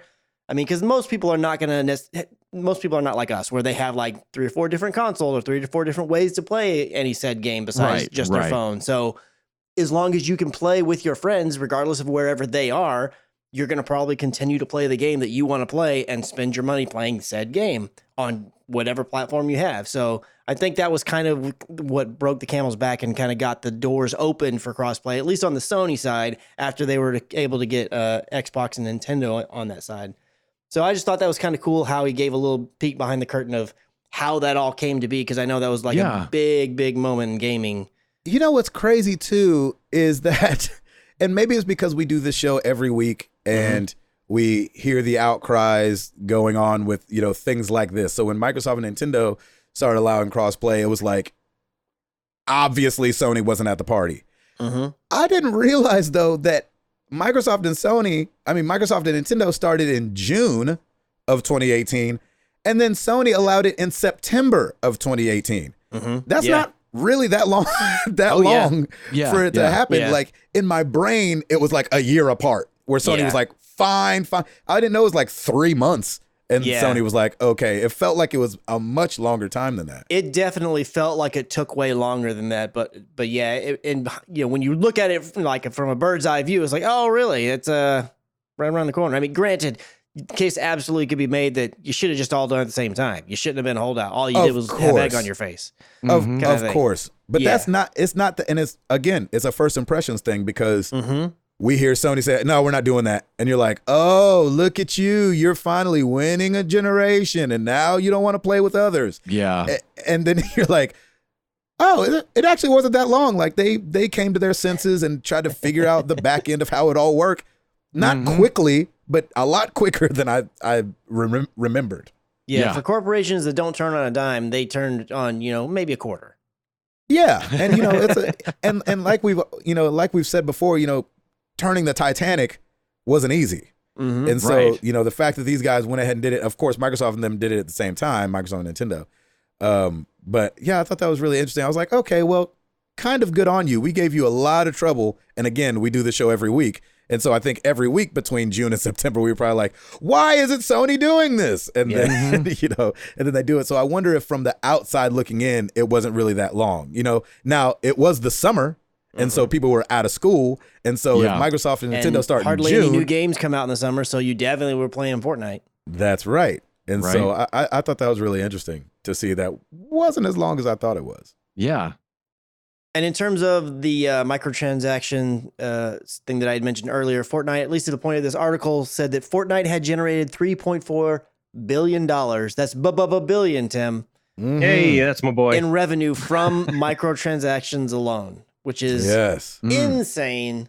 That's a lot of surprise mechanics. Right. It sure is. Yeah. Oh my gosh, I'm so surprised. These mechanics. How did these get here? Oh, the entire my gosh. Indy 500 pit crew is here. Exactly. How'd you guys get in my bedroom? What a surprise. Wipe your feet. There's grease everywhere. Yeah, thanks a lot. I'm glad we got the carpet out of here. I have to mention this because it's a big part of our marriage. It was a big part of our first pregnancy, but it looks like Dr. Mario is coming to mobile. Oh, look at that. Nice. And I was like, Jenny will be thrilled. and then I was like, oh, it's a puzzle action game. Isn't that what it is? Yeah, though? isn't that what it's a puzzle and you do yes, it in an but this way. but this is, original Dr. Mario is played very different from at least the videos that they're showing of Dr. Mario World, where the viruses are at the top, surrounded by like blocks and all this other stuff. So in OG Dr. Mario, as a lot of people know, the viruses are at the bottom and the pills fall down Tetris style, and you got to figure out how to just defeat the viruses. Now this looks like it's still just defeat the viruses, but you're shooting the pills from the bottom going up, and there's like explosions that can happen and supers you can get and all this kind of stuff. So I'll be very interested to try this. I think it comes out in next month in July, I think. And so I'll definitely be checking it out, and me and Jenny will both hopefully be playing it. But it really did kind of jar me a little bit, and I was like, ooh, this gameplay is very different. And Jenny, like you guys mentioned before, when we went from Mario Kart Wii, where you could, I don't know if you guys remember this, but if you play on like easy mode, it would drift on its own. Like you just held down turn and it would start drifting on its own. Yep. And then when it came over to the Wii U, you had to jump and drift or something like that. It was and tougher. So, yeah, it was tougher. And Jenny hated that. And so she never played on the Wii U. And so that's the only thing that's got me like, oh no, like this is very different from the way that we're used to playing this game. So I hope that it still attaches to her in the same way. Yeah, definitely. I think the fact that it's going to be on a phone, though, it'll definitely have more of like, well, this is different, and maybe she'll try it and be like, I'm not sure I like it, but it'll be so easy to access again, and maybe she'll give it a try and then finally come around to it, even if she doesn't like it in the beginning. Maybe. Jenny is a no games on her phone kind of girl. Like she never did Candy Crush. She never did Mario Run. No, wow, I didn't know that. Yeah. And so it'll still be a hard sell, but I told her it's coming, and she was like, ooh, I can't wait. So I'm just going to keep it at I can't wait. I'm not going to be like, babe, it's way different. I'm going to just let her play it and just see what she thinks. You haven't shown her anything? No. I just told her it was coming. And so you will be able to play as Dr. Peach, Dr. Yoshi, Dr. Toad, Dr. Bowser, are some of the people that we see right away. And I don't know if they'll add people as it goes. You know, Luigi was obviously absent. So we'll see. You know, usually just played as Dr. Mario, but now you get to play as a bunch of different doctors. So we'll see. I had a lot of fun with Mario Run. I thought it was great. It did get a little difficult for the kids, you know, as things do, but we'll see. We'll see. I'll be giving Dr. Mario World a spin for sure. I just hope it's not like, you know, with mobile games, and especially, you know, we've all played those games where like you can only play like 3 times and then like your tickets are spent and then you got to wait like 8 hours or something for them to refresh. So we'll see how all that goes. I have a sneaking suspicion this is going to be like that. Not super pumped about that one, but we'll see. Chris, you out? Yes. Edward. Yes, sir. Do we have some free games and whatnot? I have a few free games over on Game Pass available now. Actually, when you hear this, all of these will be available now. Resident Evil Revelations. Ooh. Rare Replay. Oh, yeah. That's the one with all the old games in it. I think so, yeah. At least the old characters or something like that. No, I think it's like you could play like, I'm going to get this wrong, but like you play Battletoads and like, Battletoads I think it's like 30 old games or something like that you can play. Oh, nice. Look at that. Yeah. I bought it and I don't think I ever took it out of the wrap. Oh, no. Yeah, we'll see. They've also got Torment, Tides of Numenera, and Goat Simulator, which is surprisingly fun to watch people play. There you go. Is it more fun to watch or more fun to play, actually? Yes. It's more fun to give to someone who doesn't know how to play games, and then you all just laugh your heads off. Ooh, I like that. Okay. Yeah. I like it. Yeah. There you go. New on YouTube this week, Borderlands Game of the Year Edition, parts 4 through 7, all the way up to the ending. Nice. Nice. Yes. I like that. Yeah. There you go. And you already said the PS Plus games, huh? Have they announced them? They did. Yeah, they did. Did they? Yeah. When did they say that? I mean, you're not really missing much. Yeah. That's why I literally thought you had said them already, because I was like, there's only 2 of them and they're not great. Oh, that's true. Oh, man. It's some racing-ish game in like PES 2019, I think. Yeah, I'm so used to Pro Evolution Soccer. PlayStation announcing them like the day before. I didn't even look because Xbox hadn't announced theirs. I didn't even bother looking. Yeah, sometimes they say them really late, huh? So it's Horizon Chase Turbo, which came out in 2018. Verizon Chase or Horizon. Okay. Horizon Chase Turbo. Okay. And like Chris said, Pro Evolution Soccer 2019. What? So not FIFA. The other. So there's that. Yeah, the redheaded stepchild of soccer games. Hey now. On consoles. Oh. Are you a stepchild? That's right, you are a stepchild. And I'm redheaded, more importantly. It's true. But you're treated fairly, right? As we all should be. That's he likes to think so. I don't want to think of Chris as not FIFA. Yeah. That's true. A lot of people, though, actually, well, this last year in particular, maybe it flipped a little bit back, but up and before last year, a lot of people really were liking Pro Evolution Soccer way better than FIFA. Oh, really? See, FIFA's just got the name. Yeah, FIFA has all, they can use the actual licensed teams and everything, whereas Pro Evolution Soccer cannot. Yeah, they're like, it's the Quakers versus the Whale Hunters. Yep. For all of the FIFA's fanciness, I prefer you, Chris. There we go. Hey, there you go. I agree with that sentiment. Well, thanks, Edward. You're welcome. Thank you. It's a team effort around here, bro. Yeah, it is. Well, every week we ask you guys a question. Last week was no different. We asked you, do you think that E3 will ever return to its former glories? Over on Twitter, we got Sean Capri. Sorry. We have Sean Canada Handsome Capri. There we go. There you go. I forgot to do his whole name. Only if people want it to. Conversations and public perception will dictate the future of E3. How does Comic-Con thrive while E3 struggles? Comic fans celebrate Comic-Con. Video game fans celebrate being right, quote unquote. and predicting E3's doom. It sounds like fans don't want it anymore. Ooh. That's a nice point of view. See? He's also Canada smart. He's not just Canada handsome. He's Canada everything. I know. The Canada 1-2 punch. Yeah, exactly. Man. I mean, we already knew he was Canada smart. He had Ed on the show twice in a row. So, I mean, come on. John Wall at Walnut77.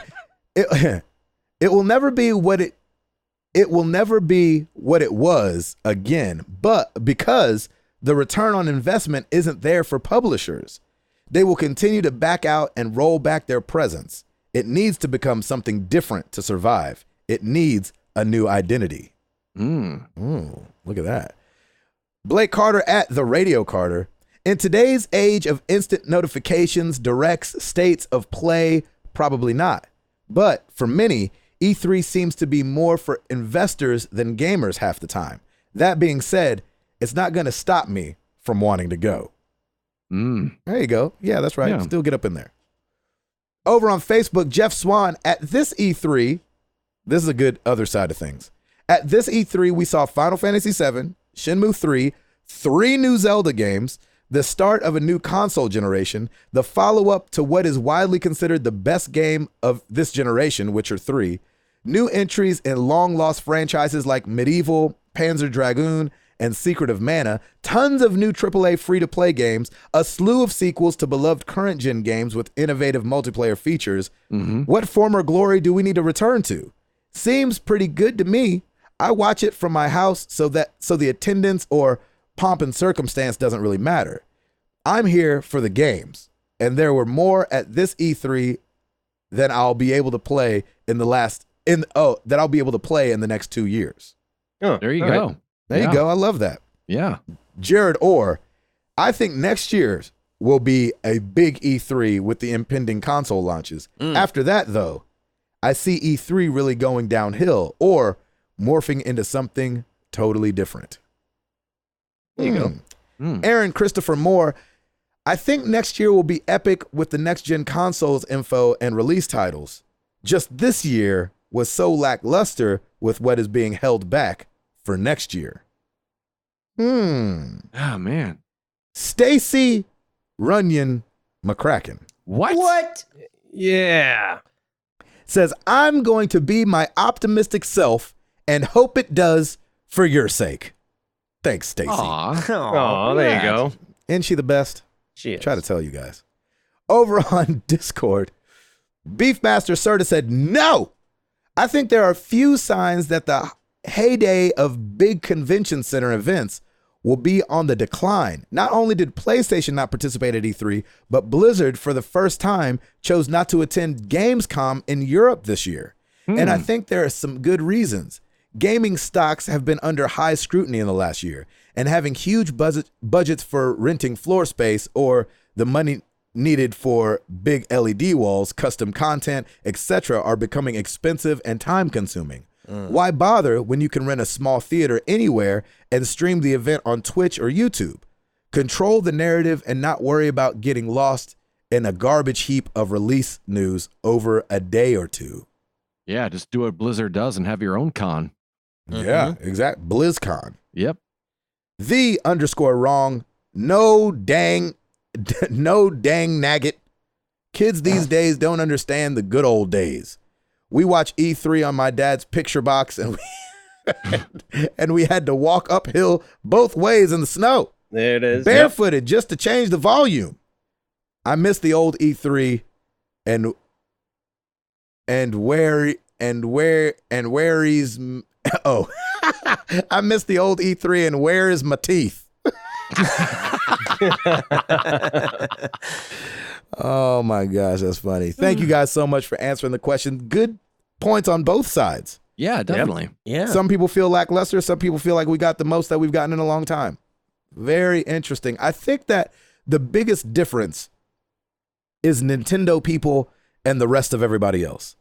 Because Nintendo, if you look at IGN's, I don't remember if we talked about it last week, but if you look at IGN's poll, Nintendo was the big winner. Yeah. So it seemed like if you were a Nintendo fan plus played everything else, then you had an amazing E3.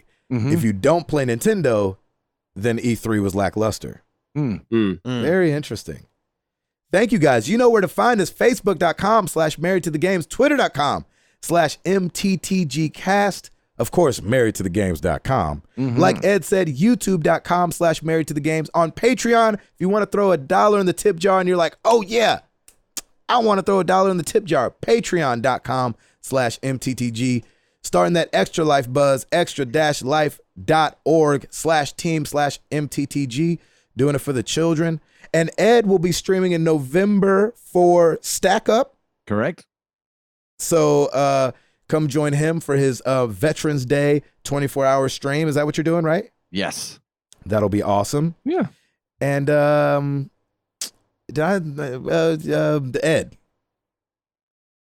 Rate us on iTunes. Leave a comment. Oh, look at all these mechanics that are here all of a sudden. Yeah, buddy. Well done, sir. They'll surprise you. Well done. Yeah. They will surprise you. Well, let's get into some questions.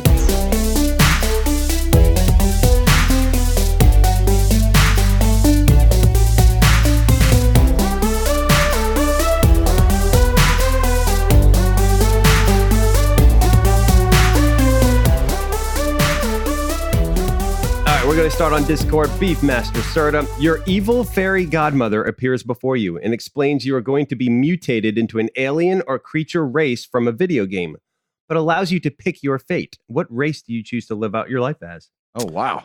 Ooh, I'm going with the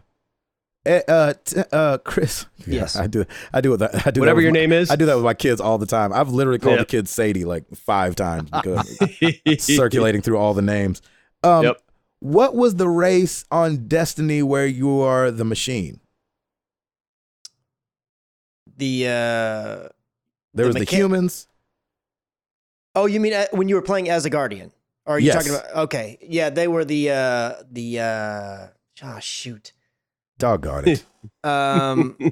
Sorry. The Awoken or the other ones. I'm EXO. EXO. That's what I would choose. The EXO. Ed. Doggone it. Wow. That's a good answer. Alien or creature race? Alien or creature race from a video game. If it's going creature, I will go Winston. Ooh. I've been trying to do this for Nice. Awesome. Chris McCracken. Alien or creature? Man, I was not expecting that. I don't want to say EXO because that's actually a really good answer. I hadn't thought of it, so I wouldn't have thought of it anyways. But I am going to stick with the Destiny, though, and I'm going to say Awoken because they almost look like elves. Ooh, they're nice. So I'm going to stick with the Awoken in Destiny. Nice. What about you there, Tim? I'm going with Vampire Witcher 3, baby. I'm going to live forever. Oh, nice. Ooh, gosh. Why would you want to do that? Stake you in the heart. Yeah. Well, that's true. I just got to avoid all wood products if I can. and sunlight.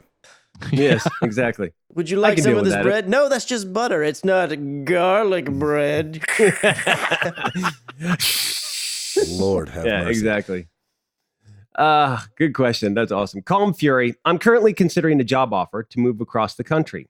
What do you wish you knew before you moved with your family, whether it crossed state lines or zip codes? What do you wish you would have known? What do you? Yeah, I kind of. I think if I was wish you knew. If I was moving, I wish I knew where the good coffee places were.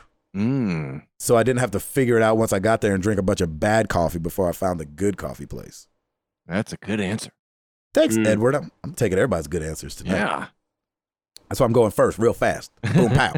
I think one of the things that I would always want to do, now granted, there's ways that you can research to figure this out, but I would want to know, like, where are the good neighborhoods? Like, when am I in the bad neighborhood besides just seeing dilapidated houses? Because some bad neighborhoods don't look bad, but yeah, that's true. That's very true. So I would want to know where should I avoid and where should I go with friends? That's right. Yeah, where can I walk my dog at night playing Wizards of Waverly Place or whatever the game is for Hogwarts? Waverly Place. Yeah. Tim, what say you? Man, I don't know. This sounds like such a dad answer, but like I'd want to know like the best school districts. Yeah.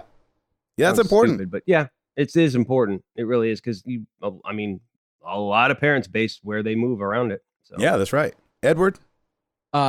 Just based on our last move from Pennsylvania to here, I wish I would have known what the difference was going to be between the mover's estimate and the actual price. Oh, there you go. Ed, man. That's a good one, buddy. Wow. That's a great one. And that's across state lines. Yeah. Oof. Across a couple state lines. Yes. Exactly. Yep. We got everybody on that one? Yes.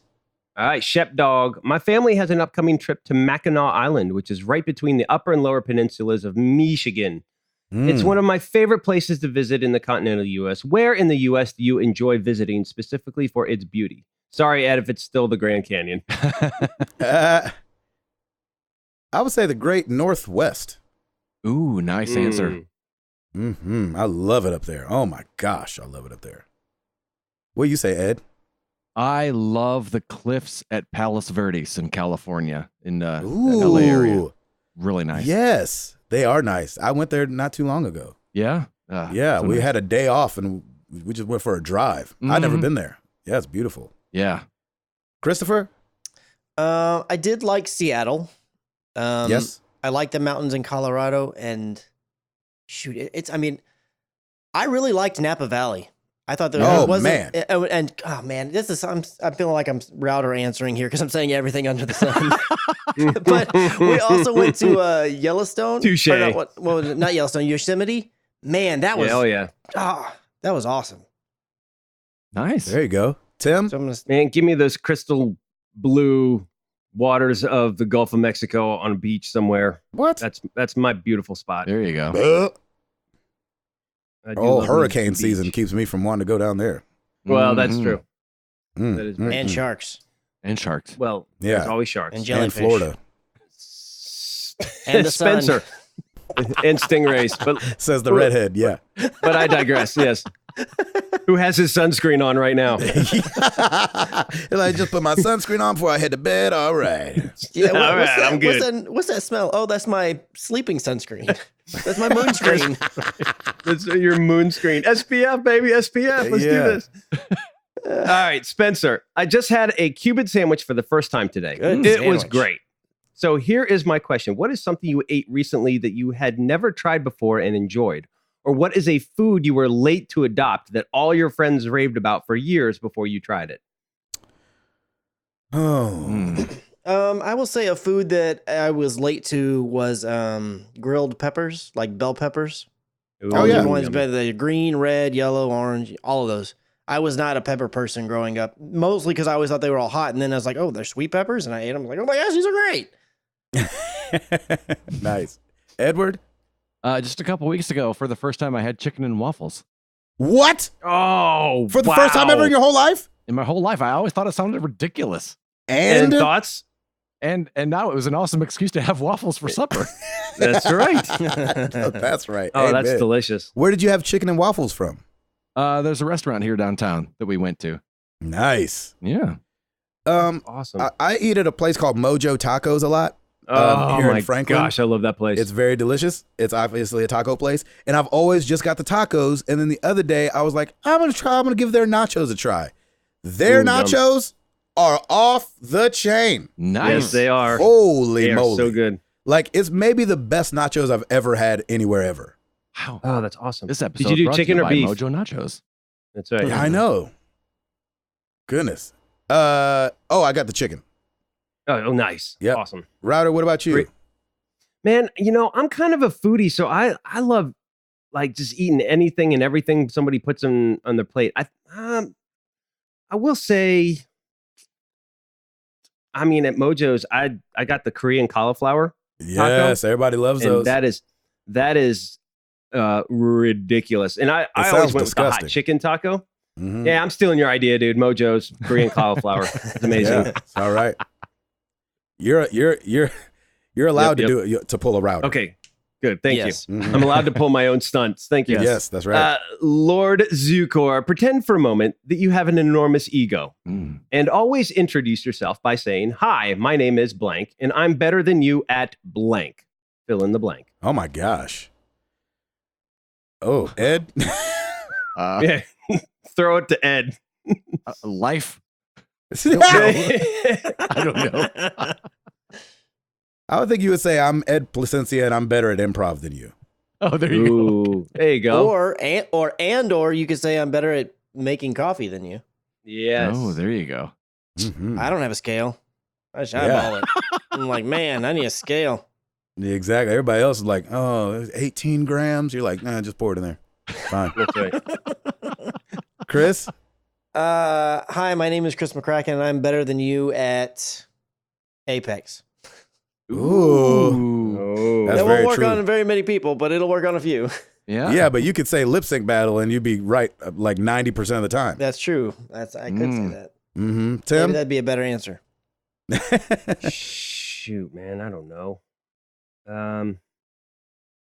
My name's Tim Router and I'm better at agreeing. I was just going to say that. Holy cow. Hi, my name is Tim Router, and I'm better than you at agreeing to everything you say. I would say, and I'm not actually very good at this, but I would just say it because I think a lot of people can't do it. I'd say I'm Gabe Patillo, and I'm better at freestyle rapping than you are. Oh, yes, I thought definitely. you were going to say yo-yoing. Ooh, that could be got true. Another answer. I am probably better at yo-yoing than a lot of people. Yes, that's right. There you go. That's true. That's awesome. Don't test me on it. Just believe me. Yeah. We'll take your word for it. Yeah. Because I agree with everything. All right, Facebook, Gabriel Anthony Marcano. If and when the aliens visit Earth for the first time and ask, what are the best 4 video games Earth has? What would you say? To increase difficulty, try not to have the same answers. Ooh, shoot. 4 video games that they have to try?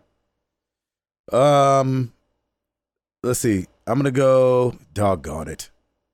Shoot. I would say thank you for not blowing us up, number 1, because that's totally what we'd do if we found you guys first.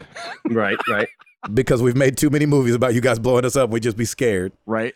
No. I'd say, oh man, you guys have to try, oh gosh, Super Mario World, because it's great.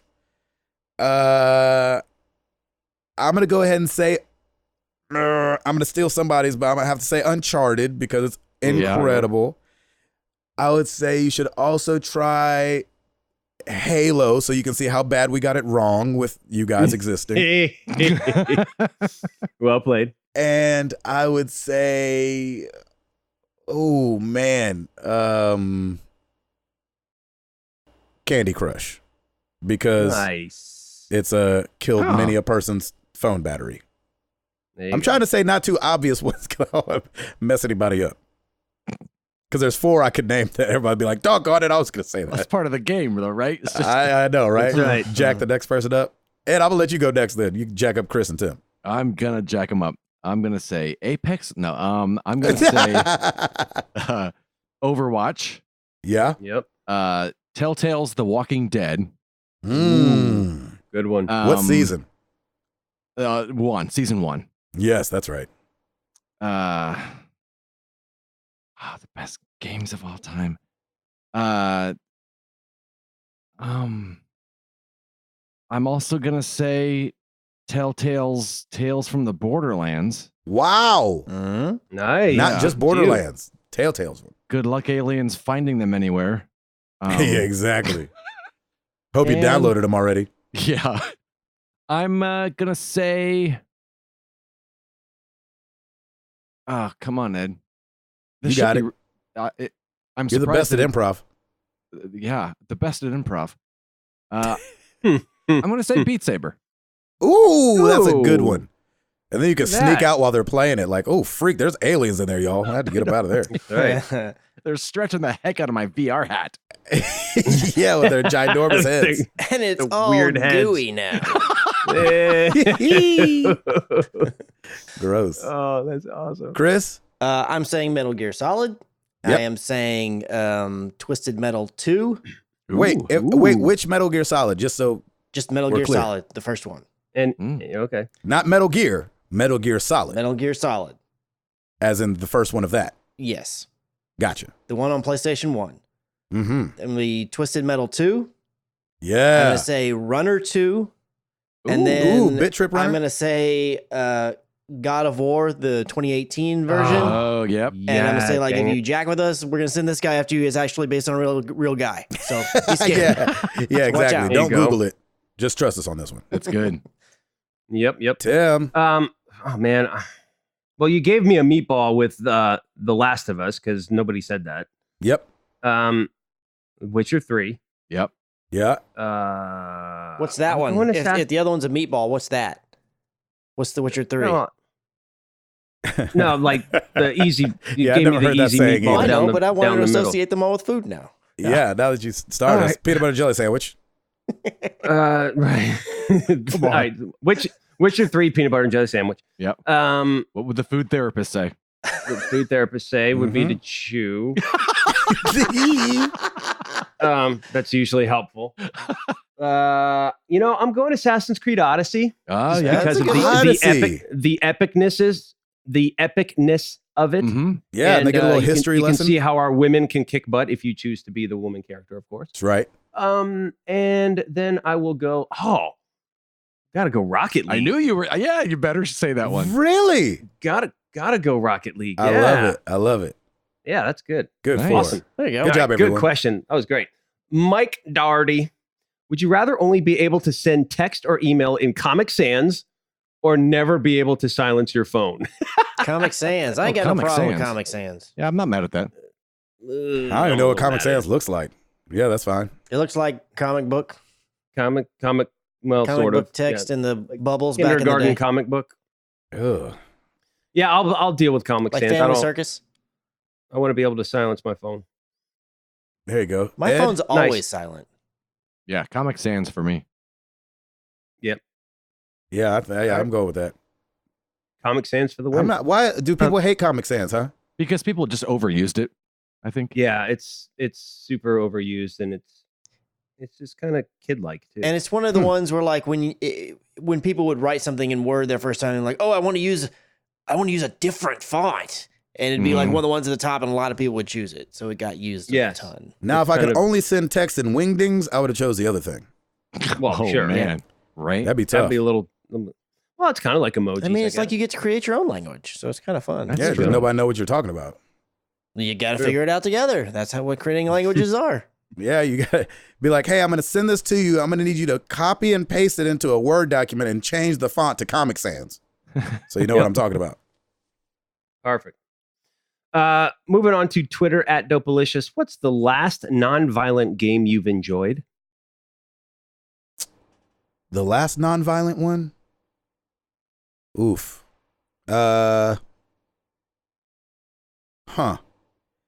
I'm trying to take, if I'm taking all violence out of it. Yeah, we're taking all violence out. Anything? Yeah, because Oh, here we go. What classifies violence? 'Cause Yeah. I would say Mario Kart, but is that very violent? no, I Mario guess. Kart's not violent. Okay, Mario Kart for me. That's a good answer. I'm gonna say Beat Saber. Yep. Beat Saber for me, too. Shoot, I mean, the answer I guess would have to be Beat Saber if we're going by the last one that I played. What about Clash Royale? I guess that's clashing, though. Yeah, maybe. Well, Hearthstone? That's violent, right? Yeah, you're destroying the other character, and when you win, they explode. So Oh, yeah. things like violence. It's mild violence, Yeah. I guess you could say. Yeah, if it wasn't that one, I'd say Everybody's Gone to the Rapture. I actually did enjoy that. Mm. That Oh, wasn't that's violent. You just walked. Nice. Well, Yeah. Jackbox. Jackbox, baby. Oh, Jackbox. Well Before Beat Saber, I was thinking Runner 3 I was debating, well, is there violence in that? Because you're kicking things and Oh, yeah. That's not violent. nice. I don't know. If you kick people on beat, it's way different. It's true. There you go. That's dancing. Yeah, that's just capoeira. Final question. Hollywood Bones Oh, is re-releasing Avengers Endgame cheating just to beat Avatar's box office record. no. No, screw Avatar. Hey, there you Well, go. Avatar re-released to Yeah. get where they are. Yeah. So they're just playing by the same rules. Yeah, and And I I hope think they I'm going to beat go them. see it because I never saw it a second time. So I was like, you know what? I'll go watch it again. I you still go. have to go see it. And What? they're adding post credits? Yeah, Is they're that right? adding like a Stan Lee tribute even further than what was Oh, there, and cool. they're gonna add something different post credit. They're gonna have a deleted scene, There you something go. else. Yeah. I'm excited. I gotta go see that movie. Yes, Yeah, you need go to go help see it. it. I can't Go- believe you still Yes, haven't I seen do. it. I know. I'm gonna tell Yeah, you that's the a good ending movie. just to punish you. Edward, do you think it's Oh. cheating? Even though Avatar also did a re-release? I don't think it's cheating. I mean, people re-release movies all the time. So. Yeah. Yep. Yeah, Yeah, I don't I- think it's cheating. I see no problem with it. I see no problem with it. No, not that. Anyway, that's it for the questions. Thank you, everybody. Yeah. Good stuff. We appreciate it. All right. Put on your thinking hats. I stole this as a quick fire. Okay. Ooh. Ooh. I stole it from somebody on Twitter. I can't remember. It was so long ago now. I Uh-oh. can't remember. All right. So I'll ask the question. You answer it, and I'll move on to the next one. Ready? Are you wanting to call out the order, or we just answer as it comes to our head? We'll go Tim, Ed, Chris, like you're announced. Okay. Okay. How's that? Okay. Are you answering? Yeah, I'll answer last and go into the next question. Okay. Most overrated game. Tim. Overrated. GTA 5. Ooh, nice. Ed. Whatever that latest Zelda game was. Oh, snap. Breath of the Wild. Breath of the Wild. Jeez. Oh, Joker. hate mail incoming. Yeah. Pew. Chris? I'm saying Borderlands. Ooh. The first one? How Any of them. dare you, sir? Oh, wow. 1, 2, pre-sequel, don't matter. And this third one's probably gonna suck too. Hey! Those are fighting words, boy. Yeah, they are. I'm going with shoot, I just had it. Oh, BioShock 1 and 2. Oh, okay. Man. Well, that's fair. Okay. Most underrated game. Tim. Underrated. Underrated. Ooh. Underrated game. Man. That's a tough one. Yeah, that is. I'm gonna shoot. Oh, give me 1 second. I lost it. Dang it! You're gonna have to come back to me. No, go ahead. We'll fix it in editing. Yeah. Okay, Fix it in good. All post. right. Fix it in post. Most underrated game. I am going to say. Oh man, I'm drawing a blank. Well, who's in it? Um, What's it look like? Do you know the game? You just can't think of the name, or you? I can't think of the game. Like just in based on what I've Is it Mario? Most underrated game. most underrated Rocket League. How about that? No, that's not gonna work. That game is not underrated. Yeah, they I have, know. they have It's the first thing tournaments. that came to mind. Most underrated game for me would be Sade. Power Mode. Sade. That's good. That's a great callback. I Jim. Do you want us to go, and then he can still fix it. In Yeah, post? yeah. Keep going. Keep going. Keep going. Okay, Ed. Let's keep this moving. What remains of Edith Finch? Ooh, Chris. Man. I had one Both of in you. mind, and then making fun of Tim made me forget it. No way. Oh, that's funny. Apex? No. No. That's funny. That's funny though, Ed. Oh my gosh. Oh, no, I had one in mind. Shoot. Dang, I cannot believe this. I totally had it in mind, and then all the laughing at Tim made me forget it. What's the character that's in it? Jeez, I can't think of it. I'm totally Timming out tonight. This is amazing. Oh my god. This will not be fixed in post. Or it'll be the after credit scene. Hellblade. Because I don't feel like a lot of people play They got it. an award for it. But are we talking about okay, sorry. Are we talking about from the general community? public? Yeah, because I feel like there's still a ton of people that didn't play that game because they didn't give it a chance. Yeah. That's Yeah, what I It's mean. based on what we've played, right? Or is it our opinion? Well, no, Like I guess the, it's not.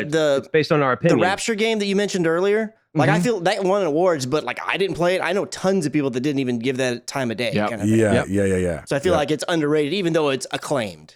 Yep. If that makes sense. Yes. Yeah. Well, okay. If that's the case, then mine would be Monster Hunter World, because that kind of flew under the radar too, and now it got. I think that was Capcom's fastest selling game in that franchise. It was. We are so bad at this question. Oh my god! It was. Great. I know. Oh, That's shit. awesome. All right. Avengers Come on, Tim. Endgame. You got it. You got it right here. You got it. Avengers Endgame. Do it. Underrated. Who? Something you've played. Who are you saying needs to say that? To Tim. It can't be Monster Hunter World. That game was ginormous. And Tim didn't play it. I'm trying to help you out. I'm trying to think of what you played. I'm seriously, I know. Because you play pretty pop culture games. Say Inside. Well, did that win an award? I don't know if that won an award. I played that, but none of you guys did. I played Inside. I beat it. No, I didn't. Oh, I'm sorry. Wait. I'm not talking about the. Not Halo. Good. What's it called? Limbo. I'm not talking about Limbo. I'm talking about Inside. Oh yes, I didn't play Inside. I played Limbo. Yeah, Inside was really good. You want to change your answer to Inside? I'm just kidding. No, I'm good. Going. Come on. No, I'm done. I'm done. Yeah, you're done. Yeah, I'm done. You can just edit me out. I got nothing. Just say, hey, you know what? Hey, you know what mine is? I got nothing. I don't know. Oh shoot, that is really funny. Can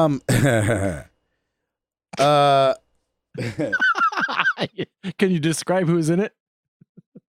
Are you talking to me now? Yes.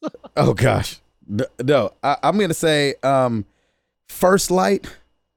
Oh yeah, infamous First Light. Yep. I really liked that game, and that I was feel a like good game. I feel like it didn't get First Light. Exactly. Oh, the Delson. The DLC. Yeah. Mm-hmm. Yes, I loved First Light. I thought it was so fun.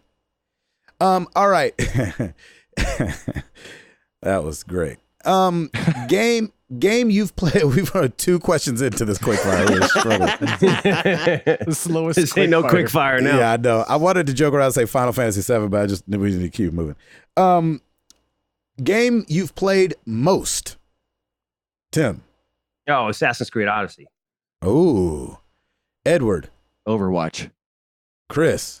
Probably Destiny 1. Ooh, I'm going Clash Royale. Oh man, yeah, that's a good one too. Game that made you fall in love with video games, Tim. Ooh. As dark as it was, The Last of Us. Really? To be honest, just because the story was so moving, and just the way that I loved how it looked. I love how it played. I enjoyed it. And yes, it's dark, but it also was just like, this is just incredible. Mm-hmm. The whole time I just kept saying that. Yep. Edward? Dragon's Lair. Which one? The first one? The first one, yeah. I'm just joking. Definitely the first one. I was just kidding. Chris? That second one almost broke me. It's the most underrated game ever. There it is. The first game where I really fell in love with gaming, even though I'd done it for years, was Metal Gear Solid for me. And then the second one where they brought me back into gaming that I fell in love with it again was Call of Duty Modern Warfare 2. Nice. Woo. Yeah, that's a good one. I'm going to say Final Fantasy VII.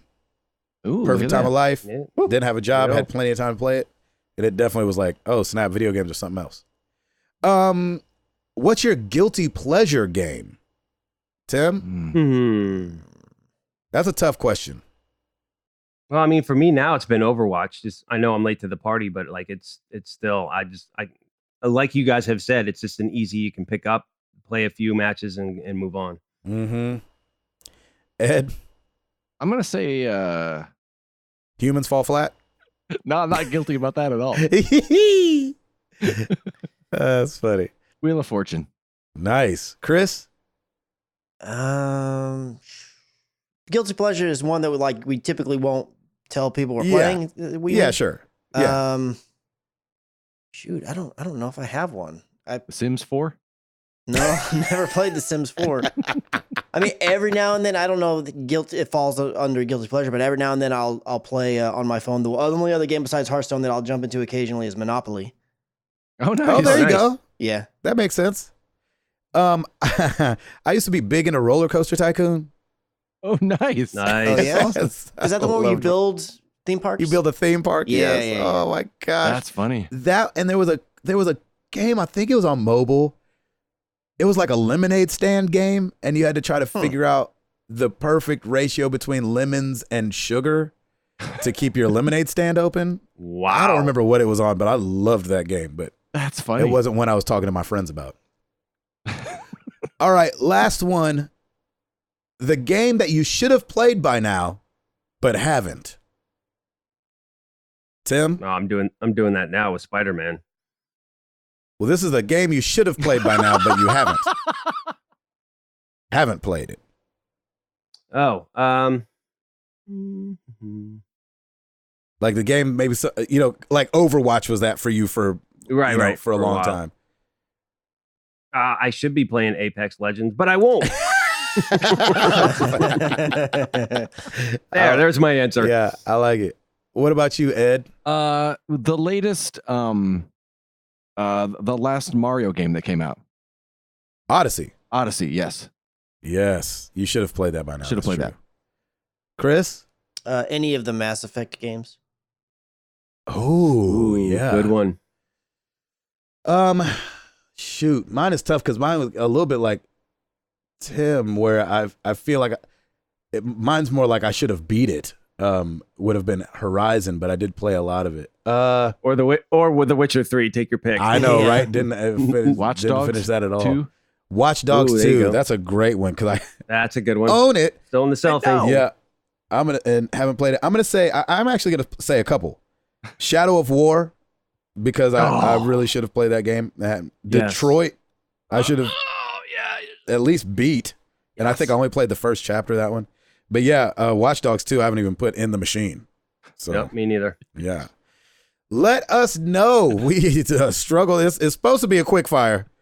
That was a long. That was a long shot. Yeah, that was like back when they were like, Elvis has left. Oh wait, nope, not just yet. He's still okay. Still here. He's gonna finish those wings, and then he's walking down the steps, and Hellblade. all right, he karate chopped somebody, and he's left the building.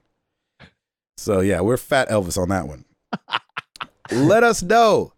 Overrated game, underrated game, game you've played most, game that made you fall in love with video games, your guilty pleasure game, and a game that you should have played by now, but you haven't.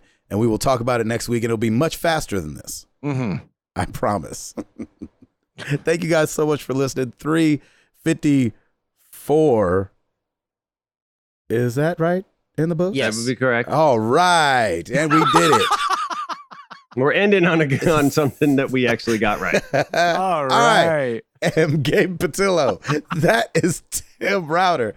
That is Ed Placencia. That is Chris McCracken. And we are married to the games. And we are up out this thing. Peace!